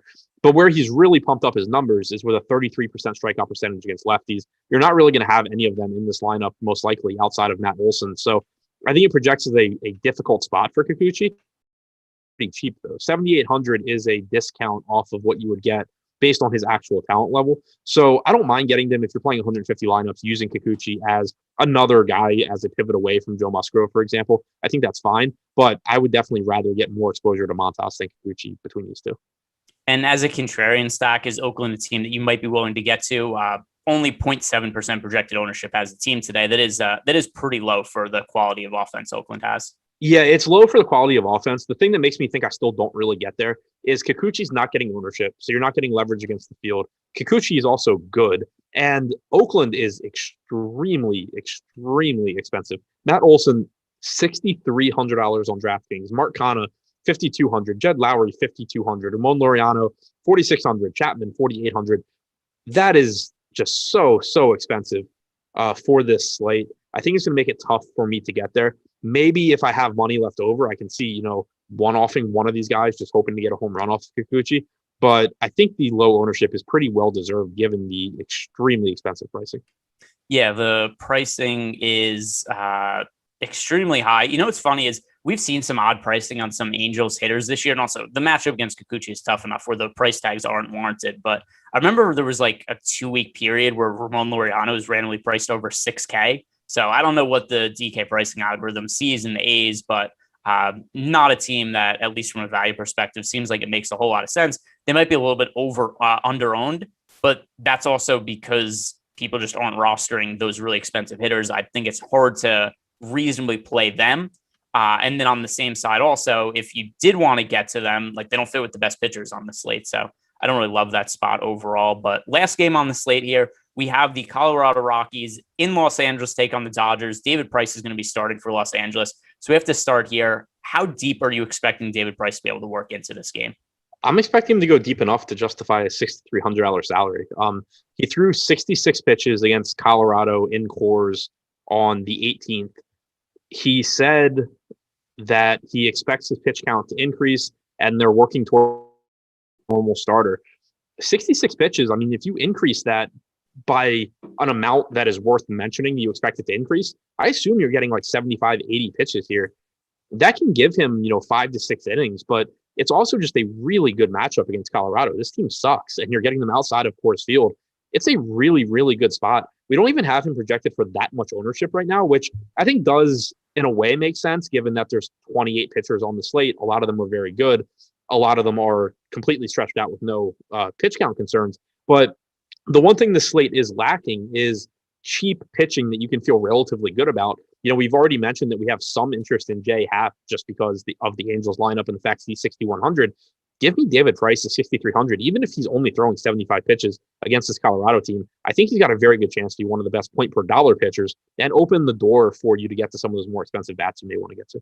Yeah, and there are some encouraging signs from David Price here. Number one, I mean, don't forget, he was a very good pitcher not all that long ago. He sat out all of 2020, and he's come back this year. Some of it's going to be a little skewed because he made appearances out of the bullpen.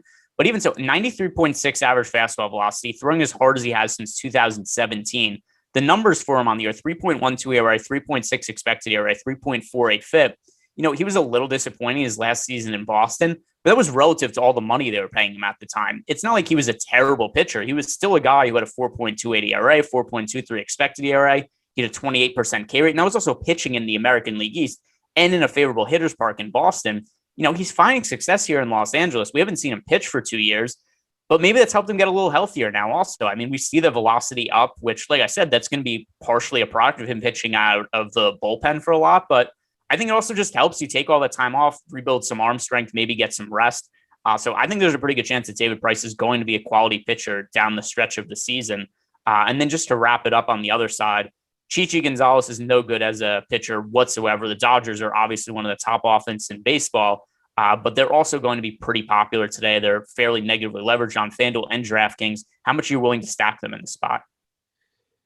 The Dodgers? Yeah. Sorry. I like them here. Their ownership has come up since this morning. But they're still in line with their top stack percentage. Whereas when you look at the teams at the top, Washington, Detroit, Kansas City, the top 3 teams on the slate.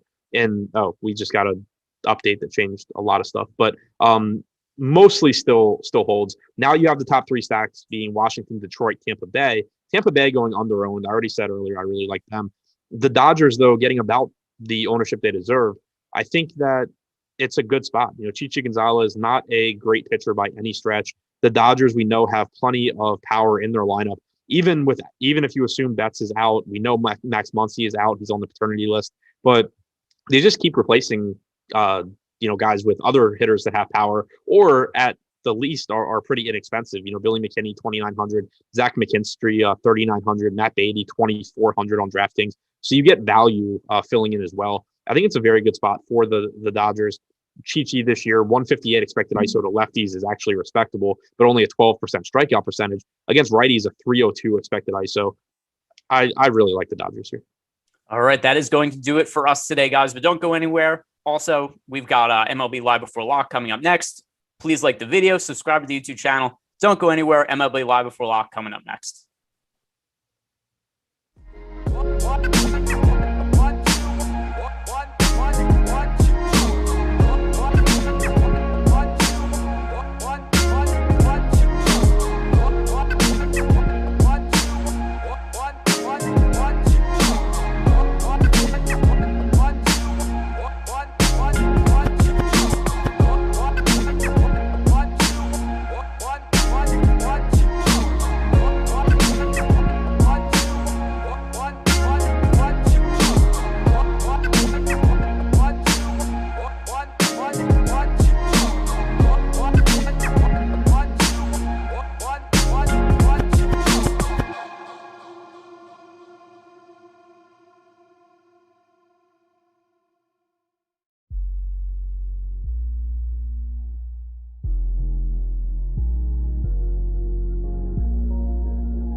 Yeah, everybody, welcome to the MLB Live Before Lock show. I am Eric Lindquist. We are presented today by One No House Advantage. I'm excited here on this Friday, July 23rd. What a day, what a slate we have.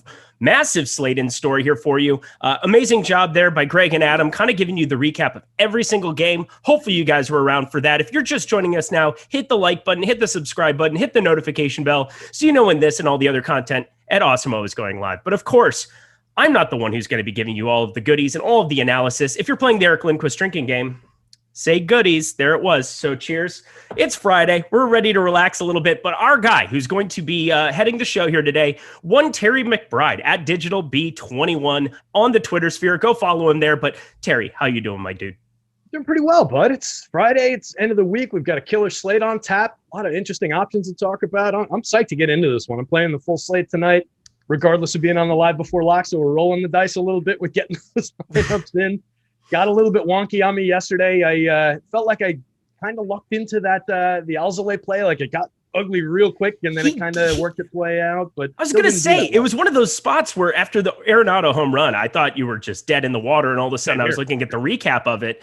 And I would say, obviously, the super chalk worked out between Buehler and Manaea. Both of them pitched exceptionally well in the late night hammer. West Coast pitching, good pitching conditions, obviously, but both of them were exceptional. Alzolay and Snell were great, and those were our two guys as well. And so I ended up having a pretty decent night. Nothing spectacular, just close to 2x, but I was happy with it considering the two guys that I had less of than the field ended up just going completely nuclear. So how did you end up doing last night? I think I just must have ended up on all the wrong bats. I didn't really dig too much into where I was, but just I wasn't totally happy with my hitting exposures as I was like looking through some of the lineup. So I think that's just what ended up killing me and shooting me in the foot. So I didn't do too well on the night, but there were a couple calls at least that, kind of worked out okay that I can hang my hat on. That's the nice thing about doing these. Sometimes night doesn't go so well, but either somebody out there in the crowd wins and we get to see that, or at least you can be like, well, I got that right. So hopefully somebody made some money because I said that. So yeah, we like it so much more when you guys win. Of course, I like winning. We're here to win money. That's what we do, Terry McBee. But I never understood until I got here how much fun it was going to be to get screenshots. Send those over to @Awesemo HOF. That is the Hall of Fame. That is where you can, if you finish in the top, I believe it's top 3 of a 5,000 plus entry fee of like $1 or more, you can get a free month of Awesemo Plus, and that is definitely good stuff that you want a part of. But anyway, we should probably get to this slate. Let's dive right in, starting with pitchers as we always do on this Live Before Lock show. We have some aces today. Now, it was kind of a byproduct of the All-Star break.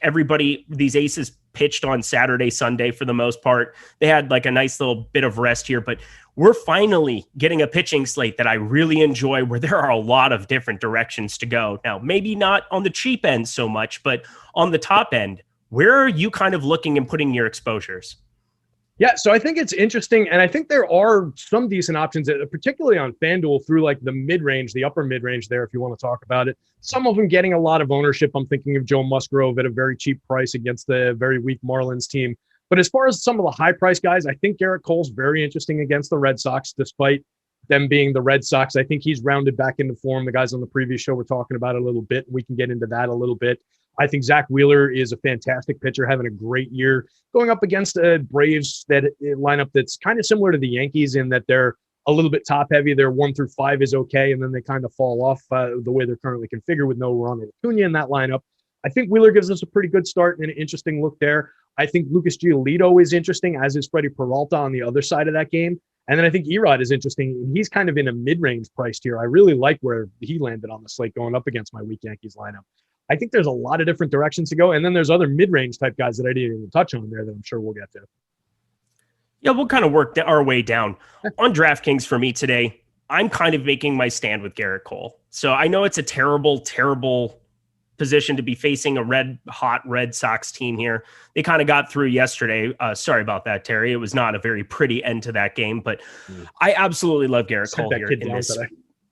Say that again? That reliever, they sent that kid down. I forget what his name was. It's already. I feel so bad. Here's the thing is that being a fan is one thing, but having a kid who has like a shot and then immediately gets demoted like that, it feels, it's the worst feeling in the entire world watching stuff like that, especially like knowing some guys who played some AAA ball and just the grind, and you're not making money. You're not making money playing AA and AAA ball. You're just not. It is one of the hardest things you can possibly do.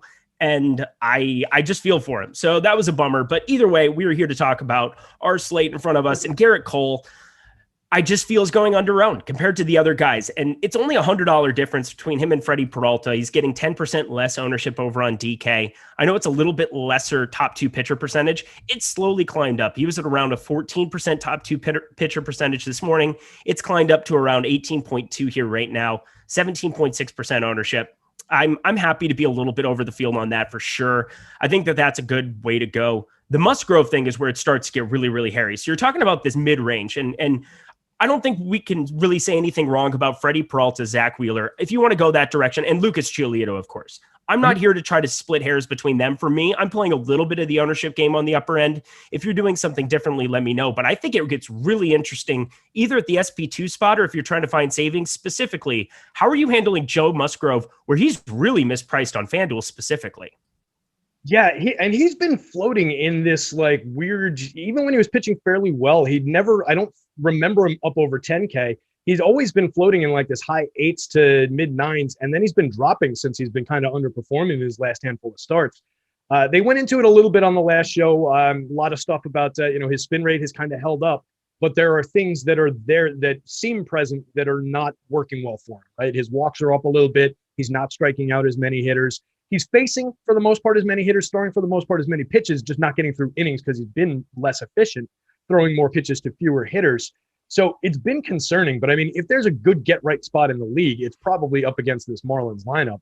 The confirmed lineup's only got a 21.7% strikeout rate overall, but there are some of the premium hitters in that lineup, like Adam Duvall, their best power hitter, has a 30% strikeout rate. You got to figure that Musgrove's going to be able to get through him. And then it's not like a big-time MLB-ready lineup. There are a couple names in this lineup that, like, I think Isan Diaz is an underrated bat in terms of what he could potentially do sometime, but he's at 162, 291, 248. So he's by no means underrated right now. And he's hitting second in this lineup. You get Starling Marte, sure, quality hit tool, speed. There, we all know who Starling Marte is. Outside of a couple of guys here, though, Marte, Aguiar, and Duvall, it's not a very good lineup. So I think Musgrove has a real good opportunity to put up a solid start here, give you a solid handful of strikeouts, and a clean game, which on this slate should play pretty well. We've got a bunch of good pitchers, but just given the discount there, I think there's a lot of upside. The question is, do you walk along with the field on it? Almost 20% ownership on FanDuel, almost 30% on DK. It gets a little bit hairy there because it is a big, broad slate with a lot of good pitching options. So I think he's very much in the mix. I'll have him. I'm curious to see myself where it comes out in the wash when I run it through my sorting process in terms of how much I get to him relative to the near 20% ownership that the field has. So let me ask you on DK, would you just move down $100 to Erod in this spot against your AAA lineup on the back half of the Yankees lineup?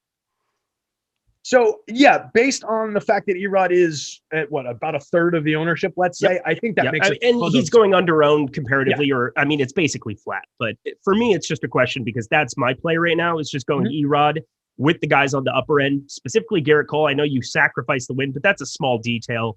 I never worry about that too much because, you worry about strikeouts and that's about it. And trying to capture that upside. I think the win is always just a bonus on the back end of it. Maybe think about it more on FanDuel, but what do you think about just saving the 100 and going to Erod in this spot?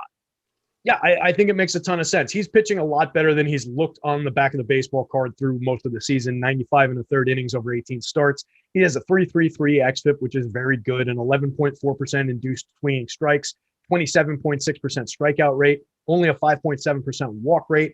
He's pitching well. He's had a lot of happenstance where teams are scoring runs when he is pitching, and it doesn't relate to him and his talents and what he's doing on the mound. Some defensive things, some BABIP against. His BABIP was really inflated earlier in the season. I don't have it in front of me right now. But in terms of a lot of the things we care about, he's been quite good. And he limits hard contact, 34.9% hard hit rate, 87.1 mile an hour average exit velo. He gives up a few too many barrels, 7.8% barrel ball rate is a little bit high, 12.1 degree average launch angle, nothing to really sweat. It's not extreme home run risk. You do have the obvious home run hitter in the Yankees lineup. We're down to hitter singular at this point, Giancarlo Stanton. You get Gary Sanchez in there, another home run upside kind of a guy, 17 homers on the year for Gary. When he makes contact, the ball tends to travel. It's just a matter of whether Gary's going to make contact. Both of those guys, really, 27% strikeout rate on both of them. So it's a heavy Yankee strikeout lineup through the quality in the Yankees. You're talking about Stanton, Odor, Sanchez, and Torres. The first three names I said, all 28 or 27% strikeouts. Then Glaber's at like 19, 20%. Glaber's been struggling through the season. So even the top five is exploitable. And then you get into that really weak second half of that Yankees lineup. Brett Gardner, Chris Gittins, Ryan Lamar, Greg Allen. There is major upside here for Eduardo Rodriguez to put up a nice strikeout start and just get through this game very, very clean. So I think he's going dramatically under on both sides. Agreed. We have almost 800 of you in here. We need you guys to all smash the like button. I don't think you guys understand how important that is. We can't keep going on. I'm going to have to do ad reads all day unless you hit the like button, but I'm not going to even give you an ad read. I'm just going to tell you something you should do anyway. You should go to the YouTube channels that we have. We have 2 new ones going for fantasy football and for sports betting. I think those are both very nice things that you want to be a part of. Just click the link pinned in our YouTube chat that Tyler is going to be putting up here in 1 second. Producer Tyler behind the glass, my favorite producer, of course. Screw Jordan Klein. He's not here today, so I can make fun of him and all the things. Plus, he put Tinkerbell on a video of me yesterday, so I'm not very happy with him. But anyway, click that that link that he is going to put into the chat there to be able to have those channels that you can join. And turn on the notifications for them too, because we're producing sports betting and fantasy football content around the clock. I did one with Greg today. I did one with Ben Rasa yesterday. 2 days ago, I was with Lofty. We are getting you set for fantasy football and for sports betting in fantasy football. If you want to check out some of the other free content we're offering, fantasy football rankings in front of the paywall right now on Awesemo.com, fantasy football tab. And for our sports betting, you can check out the Awesemo odds tab for access to Odd Shopper and our MLB betting tools, which include our sports betting model and player props tool. I cannot tell you how profitable they are. By far the best tools in the industry. If you want to make money, if sports betting is legal in your state, or if you know a guy, that's also helpful. If you know a guy, you can go use those tools right now to go make money. And specifically, winning money off that guy can be a fun proposition. So go do that. Take advantage of those. Stop guessing, start winning, all of the good things. All right, let's move our way down this pitching board because, again, we have so many guys to talk about. I have so many dudes that I want to play today at the pitcher position. It's outrageous. Most of them are expensive, and I think that's why we're seeing some things happen in the stacks department that we'll get to here in a second. But is there anybody kind of in this 7K, 8K mid-range on DraftKings or FanDuel that's really sticking out to you that we haven't discussed yet? Let's see. Let me jump back over to that board real quick. I think Tyler Mahley's in an interesting spot. He's 7,600 on the FanDuel slate, 93 on DK, though. That's a dramatic pricing difference. Pretty decent pitcher. We've seen some impact on the spin rate. He was one of these guys, if you look back like 3 years ago, his spin rate had gone up significantly. Year over year, each year he was adding like 300 RPMs of spin. So it wasn't at all surprising to see that he was one of the guys that was immediately changed by that discussion. Still does have decent strikeout stuff, though, when he's on. And there are enough strikeouts in that St. Louis lineup. I'd be a little bit worried that they do connect if he makes some mistakes in the zone. Adam talked about it a little bit on the last show as well. But he projects out pretty well for me. And I think at that price, at 7,600 on FanDuel, he's at least interesting and in that conversation with some of the guys from that kind of a price tier. I get an okay projection in my model for Yusei Kikuchi. He's kind of middle of the board for the site. And I think if I was just, calling it out of the air without my model here, that's kind of where I would have pegged him. I don't know that I trust the projection I'm getting on him. I didn't bother to look into the innings projection that came up just because I don't think I need him. I don't think I'm going to get to him at 8,900, but he'd be more interesting to me at 7,800 on the DK slate. He is pitching fairly well on the season. Oakland is a good lineup, but there's not a major threat in that lineup outside of Matt Olson in terms of the power upside. And there are some, Ramon Laureano, I should throw into that too, but we talked about Matt Chapman's struggles. Sean Murphy is a power bat, but he's not a big time hit tool guy. You get some really struggling guys in Stephen Piscotty under the Mendoza line and only a 257 on base percentage this year. Elvis Andrus, we've talked about his struggles, and he's going to be up in the 2-hole in the projected lineup, 233, 274 out of him. There's some exploitable spots in this lineup. It's not the heaviest strikeout spot, but Kikuchi, I feel like maybe is going underrated and could sneak through at a $7,800 price and 4.6% ownership on DK. That's easy enough to get ahead of the field and grab some shares of a guy who, striking out 25.2% of hitters, 3.55 xFIP on the year, induces a 13.1% swinging strike rate, nice little swinging strike rate. I think it's a decent spot there. The concern is that some of the hard contact he's given up comes through when Matt Olson's at the plate with a couple guys. That's your big threat here. I'm curious where Jacob Wilson's going to be batting here in the lineup as well. He's a AAA guy that's coming up here for Oakland. He is $7. If you're playing the Yahoo slate today, like I am, which is I'm playing 3 sites today while hosting a show. This will surely go well. And I'm having my first beer of the week. This is going to go really, really well is what we just found out. But $7 there. He's getting called up from AAA, a decent enough hitter here. Anything is an improvement over Matt Chapman. You've got Chad Pinder on the IL right now. He's kind of your utility guy, but he's a traditional third baseman, second baseman guy. You can kind of move around a little bit, but hit a little bit for some power here at AAA Las Vegas. Just have him on your radar. If you're going to stack up against Kikuchi, throw him in there in a couple wraparound stacks. Just want to point him out because he's literally $7 over on Yahoo. Hard to find anybody that cheap that's very viable. And plus Washington is outrageously overpriced over there, which is why I love getting my Washington exposure there as opposed to other places where they're going to be crazy expensive or crazy owned. Let's move our way down the board because another guy I have a ton of interest in today, and it doesn't make me feel good. I'm just going to say it doesn't make me feel good. But we kind of pulled him out of a hat where we were pulling guys out of a hat left or right yesterday. I felt pretty good about the way that we broke down pitching yesterday, but I have some interest in one Steven Matz today. He's going a little bit over-owned here on DraftKings right now. I'm just trying to find anybody that can really give me some savings as an SP2. I'm not going to go cheap or have him be like an SP1 by any means. I'm trying to talk myself into him a little bit. I see you moving around in your chair, which freaks me out really a lot. It's like you don't know that I can see you, but I absolutely can. What do you think about Steven Matz today? Because I'm guessing there's some disdain there, considering I just saw that. No, I did like a big, ooh, wow, I can't believe it. I wasn't expecting you to say. It wasn't like I was like shaking my head in my hands here or anything like that. My one concern is how many innings do you think we get? Do you think we get him through 5 and change, or do you think he's out after 5?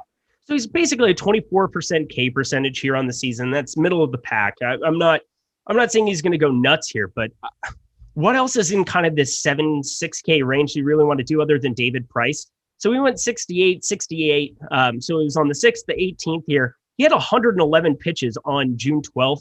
I don't know. I feel like there's an 80 pitch plus kind of upside that exists there.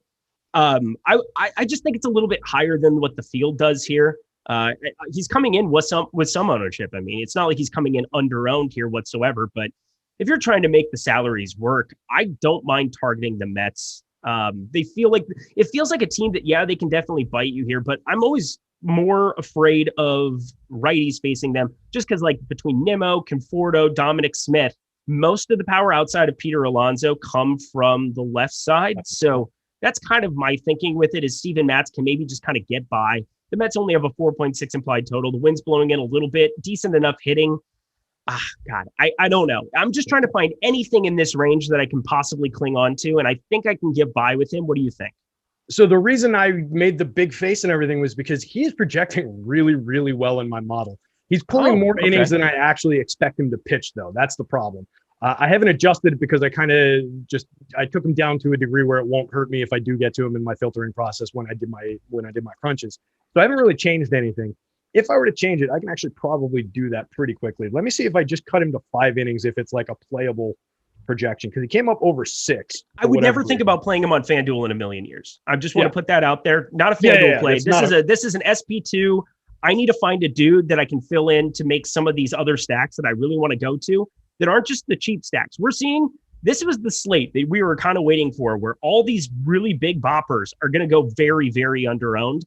And I think that's just going to be I think Adam said it best on the last show. It's just a product of the slate. Like, people want to pay up for both of their pitching options. Why wouldn't you? Why wouldn't you want to pay up for both of them? But that leaves some really under-owned high upside bats, and bats are where you really win tournaments. Sure. And we've also got the product of there are a couple lousy teams that are drawing a lot of ownership, not only because of their cheap pricing, but also because they're in spots that seem very, very good. I'm thinking of like the Detroit Tigers today, drawing a significant amount of attention. They actually project well, but those cheap teams looking good on paper is also pushing ownership toward those pitchers because people don't have to spend on bats. So yeah, it's just a different way to go. So I do agree. I think there is upside for Matz if you think he can give you 5+ innings. That would be the dice roll there. Wouldn't be a play for me on FanDuel. Like I said, I cut him to like 1% in the crunch so that if I had a couple of shares, I'd be all right with it over there because he was, like I said, projecting fairly well. Now, that said, I do get decent home run marks around Pete Alonso, around JD Davis, and around a couple of the lefties as well in that Mets lineup. So I would probably both sides that if I was going to roster Mets in any kind of significant shares on DK, maybe grab a few Mets hedge stacks there too. Top end of the lineup, at least 1 through 5 projects out fairly well. I don't love the last 3 hitters in the lineup though. Okay. Do you have any cheapies here? I mean, David Price, we'll get to, I think, in a second. We'll kind of leave him for last, I think, because I think he's the guy garnering the most ownership at the cheap end. But anybody else cheap that really sticks out in like the 8-7K range for you on this slate?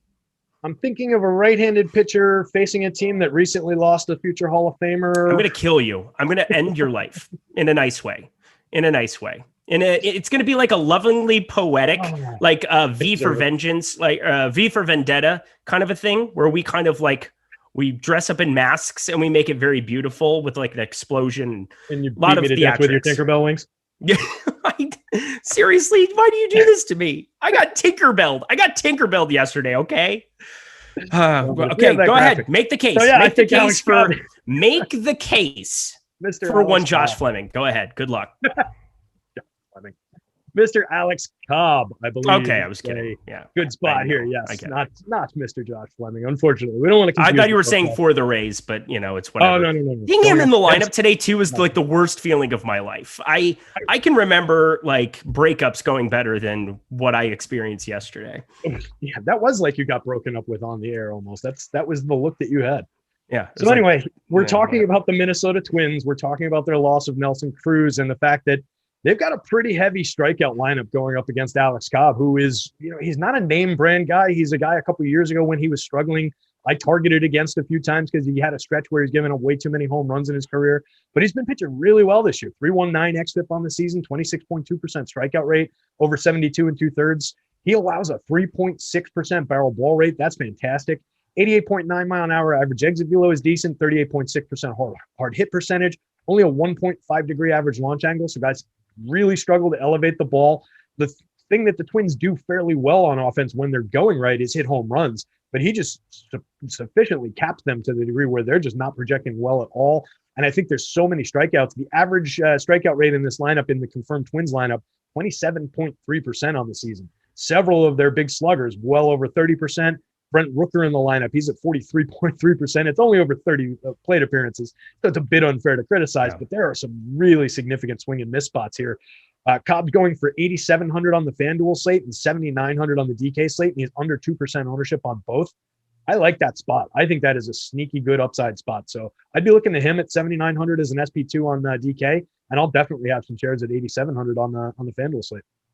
So we have a question. We got 2 questions in Slack chat. I'll save the batter question for a little bit later here. So Devin RJJ, I'll get to that, I promise. But let's start with this pitcher question from Bossbra in the Premium Baseball Slack. That's one of the great things about being a member here at Awesemo Plus. We just put you right to the top. So Erod or Montas FanDuel GPP tonight? Erod or Montas? Got to be Erod for me. I think it's Erod because I trust him more, and I think it's actually a better spot. I just wanted to see the ownership. You're getting Montas a little bit less owned. That's the interesting part. If I was going straight by my projections, it would actually be Montas for me. He projects out a little bit better going up against that Seattle lineup. But at the same time, I was actually thinking that the Seattle lineup was a little bit frisky given the power in their first 4 hitters and the propensity for Frankie Montas to give up a lot of hard hit and a pretty decent amount of barrels and a pretty decent average exit velocity. So, yeah, I'm going to defy my projections here. I'm going to tell you Erod as well. All right. Cool. Let's finish this out with David Price, because this is kind of an interesting one for me specifically. We haven't seen him start here. He's been a long reliever here for the Dodgers, been pitching very, very well as a sample, maybe not to any kind of what his contract is by any means, but a 3.12 ERA.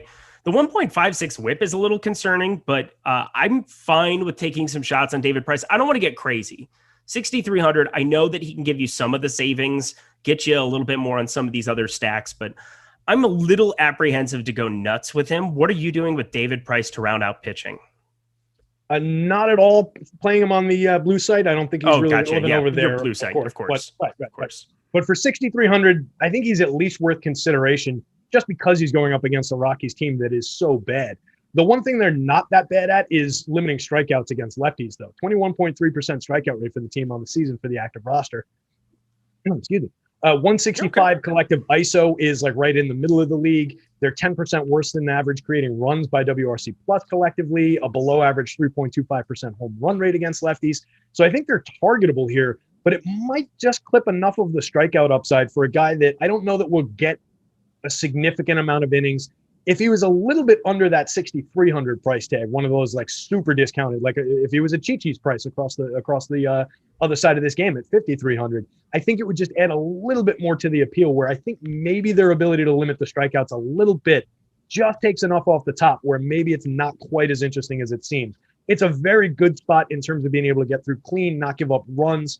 There are a couple hitters you do like in that Rockies lineup, like Brendan Rodgers, Charlie Blackmon, Trevor Story, Ryan McMahon, and then, of course, CJ Cron and all his power against the lefty. It's not like they project well. They don't do well in my home run model here. I just don't know where the true like high point is for David Price.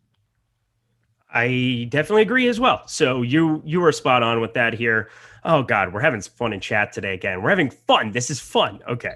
I'm taking a look over at No House Advantage here right now because I do think you should all be getting in that 1K to first, a $2,000 grand slam that they have going right now. It's half full right now. It's $20 to get in. If you want to get a really good ROI, I don't think that is going to fill. So I really strongly suggest jumping over there and taking advantage of it right now. But it's sponsor time. No House Advantage is bringing you a different way to play DFS by offering player prop contests across MLB, NFL coming up soon, PGA for cash prizes there on Thursdays. That's always a lot of fun. And it's 100% peer-to-peer to help level the playing field, which makes it easier for you to win compared to the traditional DFS sites that we're talking about here that require so much work, so much time commitment. And if contests aren't going to fill, you need to be jumping over there. That is how you not just build a bankroll, but sustain a bankroll.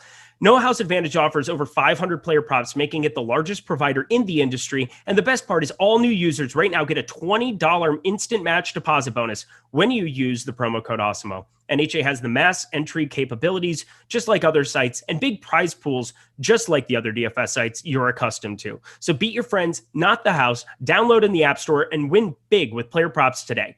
So normally I start off talking about the 0.5 over hits and then the 1.5 hits unders. I really like both of those. Shohei Ohtani right now, 0.5 hits, slam the over on that. What a beautiful thing to be getting to. I like that number. Going up against Hap, left on left, who cares? 0.5, that's nothing there for one Shohei. Go ahead. Shohei's not in the lineup. Oh, that's right. Of course. Okay, well, he was the guy I had on my sheet because, I'm a man of research. I want to make sure I put in my work here. And so he was on the sheet from earlier, and I knew he wasn't in the lineup because that lineup is a AAA lineup and maybe a AA lineup today. It might be a single A lineup by the end of the night. I don't know. We'll find out. But otherwise, that would have been a great spot. Yes. Yeah. But Alex Cobb, 3.5 strikeouts. What do you think about that line, Terry? Oh, my gosh. I love that line. Let me see where I've got it. Smash the over. 3.5 strikeouts. Yeah, we just talked about how many strikeouts are in that Twins lineup. He might strike out Brent Rooker 3 times tonight. So smash spot. I've got him at 6.24 projected strikeouts. So Butthole Jenkins, I will get to you when I get to you. Okay, how about that? I promise you, I will give you my 2 batters here. You got about 10 minutes to wait for it. I just want to let it be known that I am the captain now. It's fine. Don't mind me. But I definitely like the 0.5 hits over and the 1.5 unders, and throw Alex Cobb in one of the top 10 or 9 confidence slots here in your lineups over there on NHA today. I love that. What did you say you had for Alex Cobb strikeouts today? 6.24. So nearly double. Okay. So that's the best line you can possibly find on the board. Again, I love doing my research. I love playing over at NHA. It's a really fun site, and I suggest you do the same because you get those lines that people aren't paying attention to. It's very hard to research these as opposed to going into projections and hitting refresh. It takes a little bit of time, but it is so much fun. Check it out. Good times had by all. Thank you so much to NHA for their sponsorship. Been a loyal sponsor here through NBA season into the MLB. Definitely check them out because they're great. Let's talk some bats, shall we, Terry McBride? Yes, please. I think we should. God, I want to win somebody a tournament tonight. Specifically that person, me. I want to win me a tournament. So on the top end of these ownerships right now, 16.6% over on DraftKings Washington. Pass there. Even at 10.6 top stack potential, I love Juan Soto. I'm playing him on Yahoo where he's $29 and nobody's going to play him comparatively to the other sites. But how are you handling Washington on this slate on FanDuel?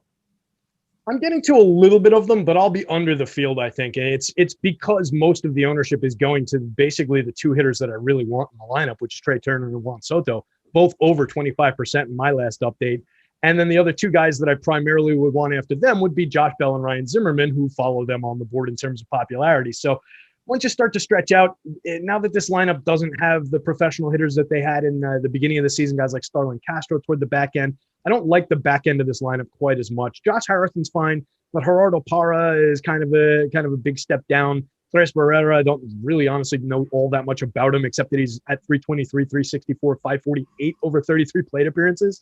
So maybe there's a little quality there. I haven't really looked into him. Andrew Stevenson, and then Alcides Escobar up at the top of the lineup. I think it's a stack where you're just walking with too much of the public. So I would get to some shares of it, and it would be in that meaty part, but I would just undercut the public's exposure, I think.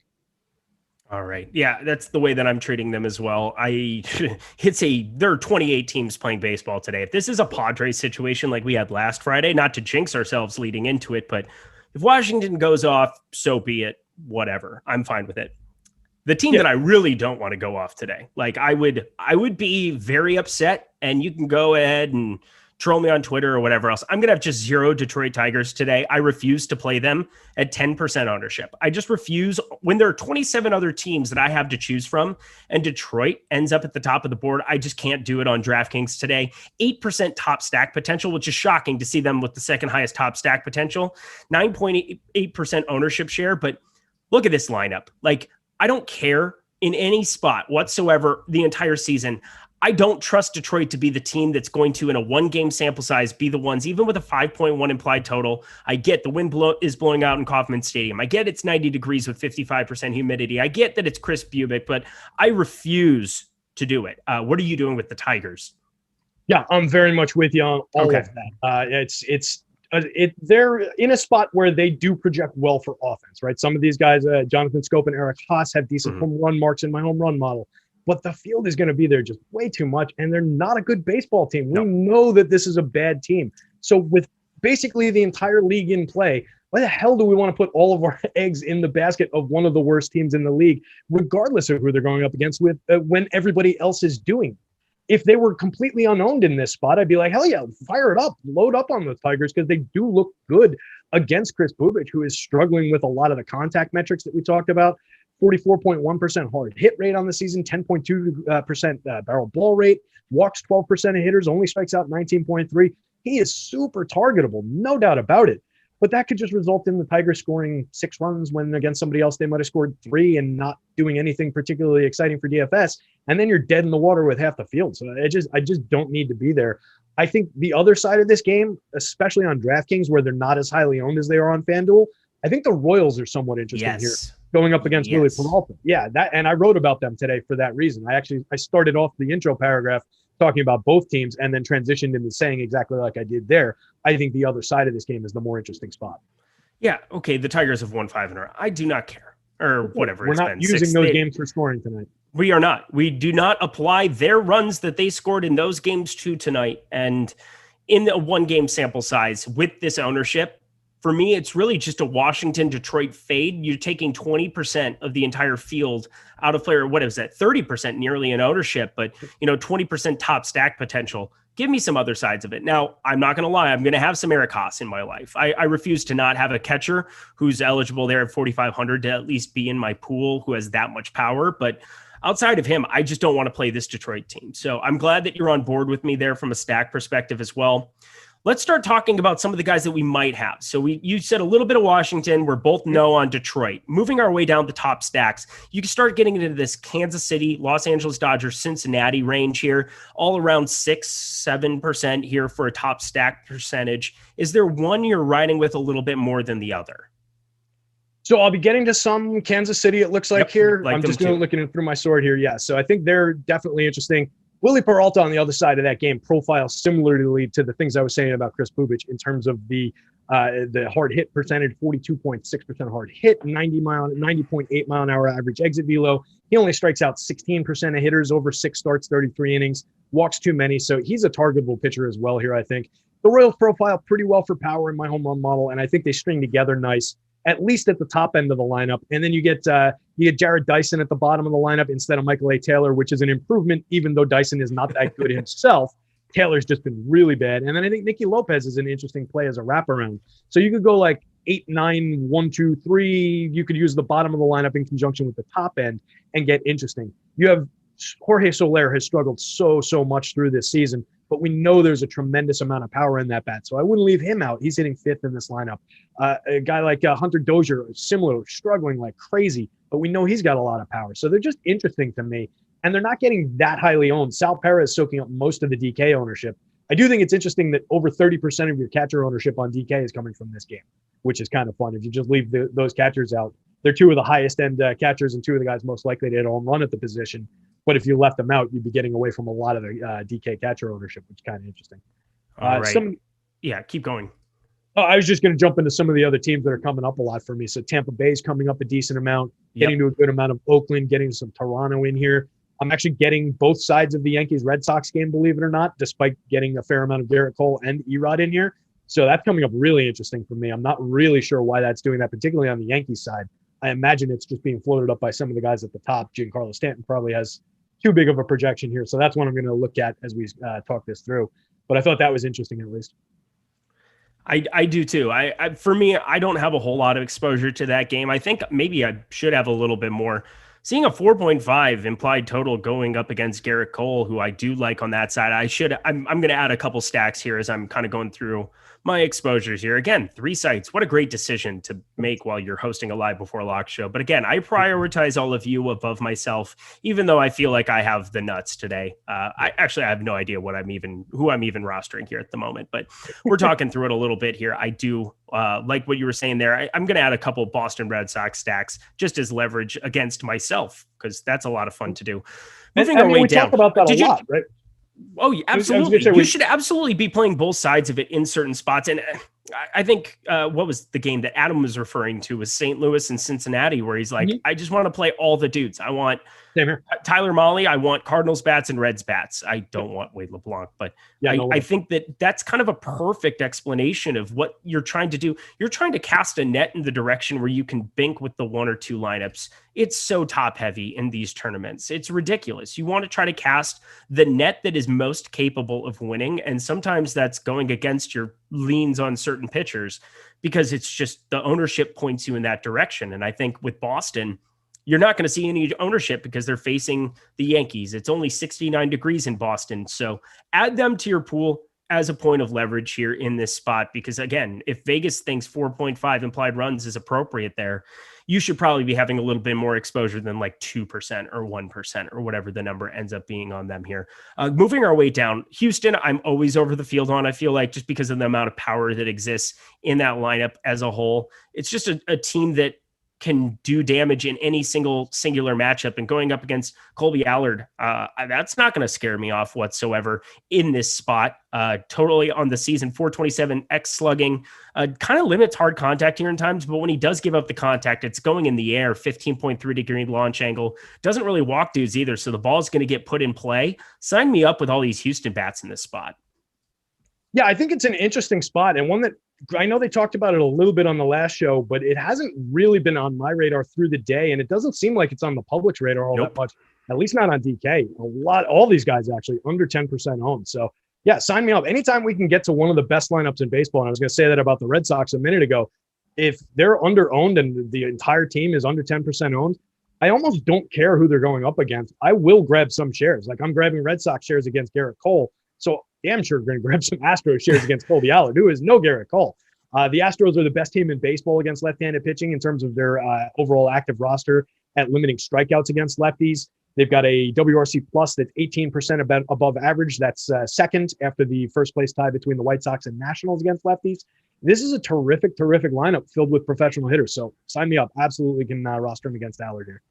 Beautiful. Kind of going down to this middle range of targets as well. Toronto going a little bit underowned. They're very expensive, but I don't mind ever. Same argument you can make for Houston, you can make for Toronto. Just a little bit more difficult to put in to play than I normally would because of how much you got to like these pitchers at the top of the board. Minnesota, it makes me so sad. I'm not going to do that today. So if everybody is here to watch me cry live on air, I'm sorry to disappoint you, but I'm not even going to roster my Minnesota Twins. So enjoy them scoring 12 runs without Nelson Cruz in the lineup here. Anybody else that you're really, really high on comparably to the public? So you touched on the Reds-St. Louis game, and I think that's interesting. I'm very much, just to reiterate, I'm very much with what Adam was saying on that. Both of the offenses were projecting pretty well, but I do think there's upside for Tyler Mahle to have a decent game. We talked about him on the pitching slate, but I absolutely am going to have some Cardinals and some Reds bats here. And for some reason, they're not popping to the top of my list as I'm trying to find. Oh, they're there. It was done by the Cardinals. They're looking for the Reds. So I think the Reds, particularly on FanDuel, are really interesting because they're very, very cheap after the first two hitters, too. You get Tyler Stevenson in there at 2,300 hitting third, Joey Votto for 3,000, Eugenio Suarez for 29, Aristides Aquino for 22. All of those guys have decent home run marks in my model. They all play well. A lot of correlation between them and some of the run producers here. Tyler Naquin hitting seventh in the lineup is interesting, even lefty-lefty. I don't really sweat lefty-lefty for too long in this game either. I think Wade LeBlanc's going to be pretty quickly out of this one. Super targetable pitcher there, striking out 13.4% over his 31 and a third innings, giving up a 40.4% hard hit rate. Just very, very targetable. So I would get to some Reds lineups. And then the Cards are at least decent looking. And if you buy into the narrative of Mahle maybe struggling with some of his command, then yeah, some of these guys could certainly turn on one. You get Paul Goldschmidt, Nolan Arenado, Tyler O'Neill as the main core. I like the fact that DeYoung is up hitting fifth now and not drawing any ownership, 13 home runs and 256 plate appearances. Underrated bat at shortstop. All righty. Let's see. We've got 18 minutes here left. The great tools at Awesemo Plus can do all the work for you. If you're just joining us now here and you're panicking to make lineups, our tools, Fantasy Cruncher add-on. If you could put lineups together in 5-10 minutes here using some of the information that we have on the site, be it the MLB player props tool, be it the MLB top pitchers tool, the DFS stacks tool, all of the things that can make your process so much faster is available at Awesemo Plus. And a weekly pass is just $29.95 right now. It includes full access to all of the premium content and tools on Awesemo.com, including player projections, ownership projections, our premium Slack channel, lineup builder, and more. Check out the MLB player rankings today. They are free. That is where you can kind of get your entry and see what's behind the paywall here a little bit. Our MMA fighter rankings also free today and tomorrow because leading into the MMA fights for tomorrow. Check that out. UFC Las Vegas 32. And I believe Greg Ehrenberg did a great job, put together a video today for another site. Check them out as well. So much stuff that's getting put up all the time. But MLB Live Before Lock, all caps, one word. Use that for 25% off your first week of Awesemo Plus Platinum. And of course, if you're looking to only play MLB DFS, $15.95 for the weekly package right now. I know that other sports are in a little bit of a lull, but even that $15 goes a long way if you were playing MMA because that top fighters tool is ridiculous. I barely play that much MMA. Like, I love MMA. It was like the thing that got me by during the pandemic was once UFC started coming back, I loved it. But the top fighters tool did all the work for me. Check it out. It is as good as it gets, and that is worth the $15 if you're going to be playing MMA tomorrow. So check it out. MLB Live Before Lock, all caps, one word. Check it out. Individual hitters. Let's start looking at the board here a little bit. Who are some of your favorite one-offs? Who are you looking at on the top end to kind of go yard? I'm assuming you do a lot of like 4-4, 4-3-1 over on the blue site. Is there anybody that's sticking out in terms of exposure as you're looking at your lineups right now that's coming up to the top of your board? I am actively trying to trim the amount of Giancarlo Stanton that I was getting in one-offs. It's a great idea because he sucks now, right? No, he doesn't. I mean, suck, he's got that ridiculous, prodigious power. He hits the ball hard every time he makes contact. We talked about the high strikeout rate, 28.4% strikeout rate. He's got a nice projection. He's got a nice home run projection for me against Erod here. I don't love it. Erod, like I said, gives up a limited amount of hard hit, 34.9% hard hit. 7.8% barrel ball rate is a little high, 12.1 degree average launch angle. He's not one of these guys who only gets line drives and the ball hit directly into the ground, but he's not super targetable for home run upside. So I'm a little concerned with the amount that I'm having Stanton. I hope that more of that is in the stacks, but it's pulling ahead of my Yankees ownership, which is kind of concerning to me because I wasn't really looking to target Erod here. So I'm trimming that out. Let me get back over to that and see where I can look at some of these other guys. I'll take a look at the home run model, actually. Pete Alonso is the top name in my home run board, which I thought was interesting. I was actually getting to a little bit of Mets, and I was trying to force a little bit more in them. Talked about Aristides Aquino toward the bottom of that Cincinnati lineup for only 2,200 on the FanDuel slate. He's one of the top names on my home run board. Justin Upton's still up there. Two of the other Angels who are no longer in the lineup, Shohei Ohtani and Jared Walsh, were up there. I really liked the Angels earlier in the day, but taking those two guys out, they're totally dead in the water. The other guys we're talking about on the show before us, I don't think I'd roster any J Happ anyway, but at least it makes it a little bit more interesting. It makes them off the board entirely, a little less targetable for me. So that game becomes almost entirely about Alex Cobb and the pitching side of things. And then maybe I'll have some Twins. I might grab them as one-offs because they're low-owned enough. Or I might grab a couple of these Twin stacks with some of their better power hitters. Some of the lefties, like a Max Kepler, Jorge Polanco is a switch hitter. I would throw Josh Donaldson in just because he's Josh Donaldson. And then I would take like a Larnach or a Sano maybe there. But I don't want to get carried away with that. Some of the other names on the board are familiar enough names. Eugenio Suarez from that Reds lineup that I like a lot. Joey Gallo is a solid one-off with all his power. Matt Olson, similar story. Matt Olson was one of the more expensive players on the DK slate, if I'm not mistaken. Yeah, he's like 6,300 left on left, because why not? Yeah, that's weird. A tall order when he's priced less than some of these pitchers. He's more expensive, or more than rather, as 100 more expensive than David Price. So if you're rostering Matt Olson, you're probably going to roster David Price as well. So I think he's interesting though. Decent home run mark on him going up against Kikuchi despite the lefty. All right. You won't believe who one of my highest outfielders is. Of course, it's Nelson Cruz. We got to just ride this narrative. Tyler's favorite baseball player, I believe, is who Nelson Cruz is. He totally doesn't have ill feelings for the way that he played the outfield for the Texas Rangers or anything like that. Look at him, just shaking his head. Look at him. He's insubordinate. You have to be nice to me. I'm hosting the show. I got to keep this thing on the rails. But no, I definitely enjoy Nelson Cruz there now with this Rays team. It bolsters this entire lineup, and I don't want to go nuts there. But him in the 3-hole there, in between G-Man Choi, Austin Meadows, going up against Zach Plesac, why not here? It's just so crazy. I'm gonna get sad here thinking about it. Brian Train, thank you so much for stopping by. Good times. I'm looking at the rest of my board here from the home run, from a home run aspect here. We had a question in the premium Slack earlier. I promised that I would get back to it. I don't want to keep the people hanging. So we've got Devin RJJ there in the Slack channel with, we got 12 minutes before lock. Haas, Perez, Sanchez, or Cronenworth, last guy in for FanDuel. You are the blue site master. So that is Haas, Perez, Sanchez, or Cronenworth. Give him the goods. I'm going to just go with Sal Perez because that was my home run pick for the day. Okay. So why not? He's drawing a lot of ownership on the DK slate, which I mentioned, but not that much if memory serves on the FanDuel slate. I'm clicking over to it as I'm talking here. So I think he was at least playable over there in terms of the overall ownership. Yeah, 15%. So it's the same ownership. So he's in play. It depends on what else is in that lineup. Like if you need a super low owned guy, you're not getting it with Haas. You might get it with, I assume it was Gary Sanchez. So you might get it with Gary. I would click over to that one. He had a decent little home run mark, and now we're spending too much time on FanDuel with catchers for some reason.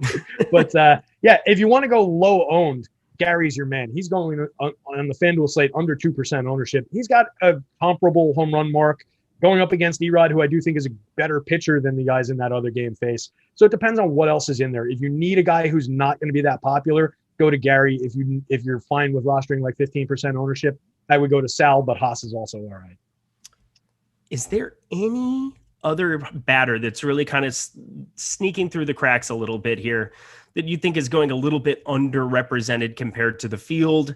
Kind of somebody else we've got some more questions in premium Slack. I'll jump over to that in a second, but just to kind of round out talking about individual bats. Is there anybody else like on the cheaper end maybe that is you're a little bit higher exposed to than the field? Looking at my board, that answer would probably, if I hadn't already said his name, would have been Aristides Aquino. I'm getting a decent amount of him. And when I say decent, I mean, he's like 11% of my lineup, somewhere around there. Cincinnati, one of my higher owned teams. The stack is coming in around 13%.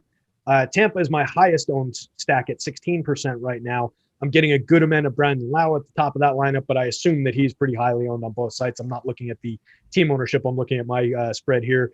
With the Yankees exposures that I'm still getting to, I'm getting more Rougned Odor than I ever wanted in my entire life.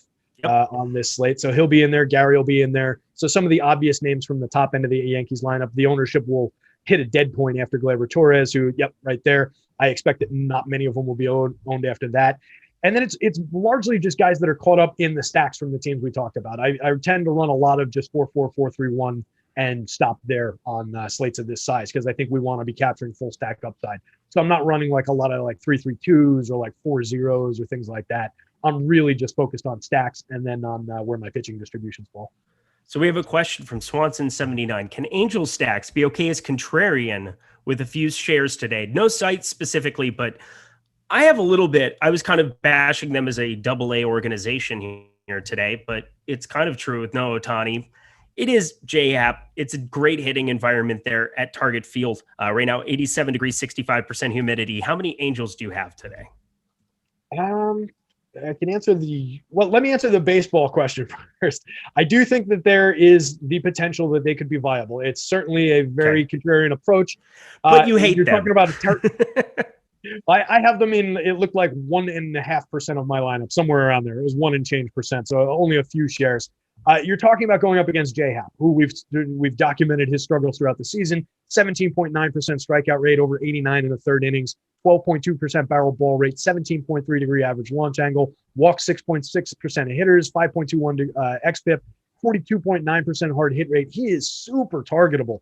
It's just that I think you were probably complimenting this team by calling them a AAA lineup. This is not even a AAA lineup, what they're rolling out here now. I think Justin Upton is a good power hitter these days. That's about all he is. And he's pulling still 20% ownership. Well, maybe it came down since I updated this last. But he was pulling more ownership than I'd like to see in the middle of a really weak lineup. I want no part of Phil Gosselin hitting second. David Fletcher's fine for the hit tool and the on-base skills leading off, but if nobody's driving him in, then what do we care? Jose Iglesias, similar story. I think he's underrated when he's hitting like sixth in this lineup, but not when he's hitting third. Brandon Marsh could be sneaky. He's a quality prospect coming up. Nobody really knows about him right now. He's not that expensive. But again, just with what you're putting around him, I don't really love it. So maybe if you wanted a $2,600 one-off on DK that's not getting any kind of ownership, $2,400 on FanDuel, same story. Maybe you can grab something with Brandon Marsh there and get a little sneaky. But I don't love that Angels offense at all. Neither do I. All right, we have 8. Well, I mean, I don't like it, but I'm rostering some of it because they're super, super cheap. He's a terrible pitcher. And I'll just play some Upton. I'll just play some Gosselin. I'm going to play some Marsh because he could be really good. But I think he is going to be good. Left on left, probably not ideal spot for him. Jack Mayfield, thanks so much for ruining Kenta Maeda's night last night. I ended up watching that. I ended up hate watching the Twins last night. It's probably the right way to describe what I did. Oh man, don't become a fan of teams. That's all we learned. Let's see. Brendan Rodgers scratched. That's not going to change anything for me whatsoever. That's really irrelevant. He was in the 2-hole facing David Price. Righty, at least, maybe, if you were kind of going that direction. We had Loco, who is always watching over us, overlording over us all. The news god, as he is better known, taking care of you all with all the news and updates in the premium Slack on the @Awesemo MLB channel on Twitter. He gave an update to the Detroit lineup. I don't see any difference. Maybe that was just me, but I wanted to just point that out. If somebody else notices something, let me know what changed in that regard. Anything else, Terry, as we are getting 6 minutes before lock, anything else that's really sticking out to you so far on this slate? The fact that we've been doing what I think has been a pretty good, productive show, and I've had my lineups in for like 10 minutes already, is making me really nervous. I don't know what the hell's going on. I just dropped that Tigers lineup into my my sheet here, and nothing changed. So I assume. Yeah, I didn't see it either, but the Twitter definitely updated the lineup. So I don't know what happened with that. I just was wondering if somebody noticed something that I wasn't. That would be same one I had from at least before the show, so should be fine there. Just looking around my board a little bit, I am getting to some Mets that I was talking about. A team that I actually thought I mentioned it earlier in the show, and it doesn't look like I'm going to be there just through my process. So I'll have one lineup that had it because it was in my placeholder that I thought was at least somewhat interesting maybe to talk about was the Seattle Mariners, given the fact that Frankie Montas gives up 44.4% hard contact, 12.3 degree average launch angle, 9.6% barrel ball rate. He's a decent strikeout pitcher, 24.4%, but we've seen him struggle in spots before, puts too many guys on with a 1.30 whip. Would you get to any Mariners here? And I'm thinking particularly about the top 4, Crawford, Haniger, Seager, and Ty France, where the run creation and the power is. Can't do it. I can't do it on this slate. I got to draw a line somewhere. Anybody with an under 4 implied total, I got to really make a case to go up against them. We saw the way that Sean and I mowed them down yesterday. Frankie Montas, obviously, completely different outlook and completely different side that he's throwing the ball from, but still not my favorite team to be targeting here on this slate in Seattle. Not a great ballpark. There seem like there are going to be some good hitting environments to a certain extent, whether that's a sneaky spot. I ended up getting to a little bit of Twins. I want to be honest about that. Couldn't not refrain from going to that hitting environment. Kansas City, I'm right there with you. 90 degrees, 55% humidity. I'm just hoping the Tigers don't kill me today. Yeah. If the Tigers go off, I'll have to get really, really lucky and thread a really thin needle here. Similar story with teams like the Braves, who were projecting well for me, but I just don't think that's the spot to attack Zach Wheeler there. So I won't have too much of the Braves. I'll have a couple shares, so maybe I could thread a needle. Other teams I'm not really getting to much at all. Not getting to a lot of Dodgers, which concerns me. I think they are in a very good spot against Chi-Chi. It might have been a product of the fact that I didn't have the lineup in, so maybe that's something I can late swap out of here later on and get to a few additional shares of them. I'm just curious why they weren't popping. But, partly because of the FanDuel ownership. There's a lot of guys in the mid-teens on FanDuel. Cody Bellinger even up at 18%. So they were getting a fair amount of attention. So maybe the leverage just squeezed them out of the way there. But that was the one that jumped out at me that it was like a team I wanted to get to and I'm not going to have as much of it. Okay. I mean, no Muncy, no, and then they ended up with no Mookie Betts at the top of that too. Billy McKinney in the 2-hole. What a time to be alive, Dodgers fans. What a time to be alive when you can get Billy McKinney, the cast off of the Toronto Blue Jays, into your 2-hole.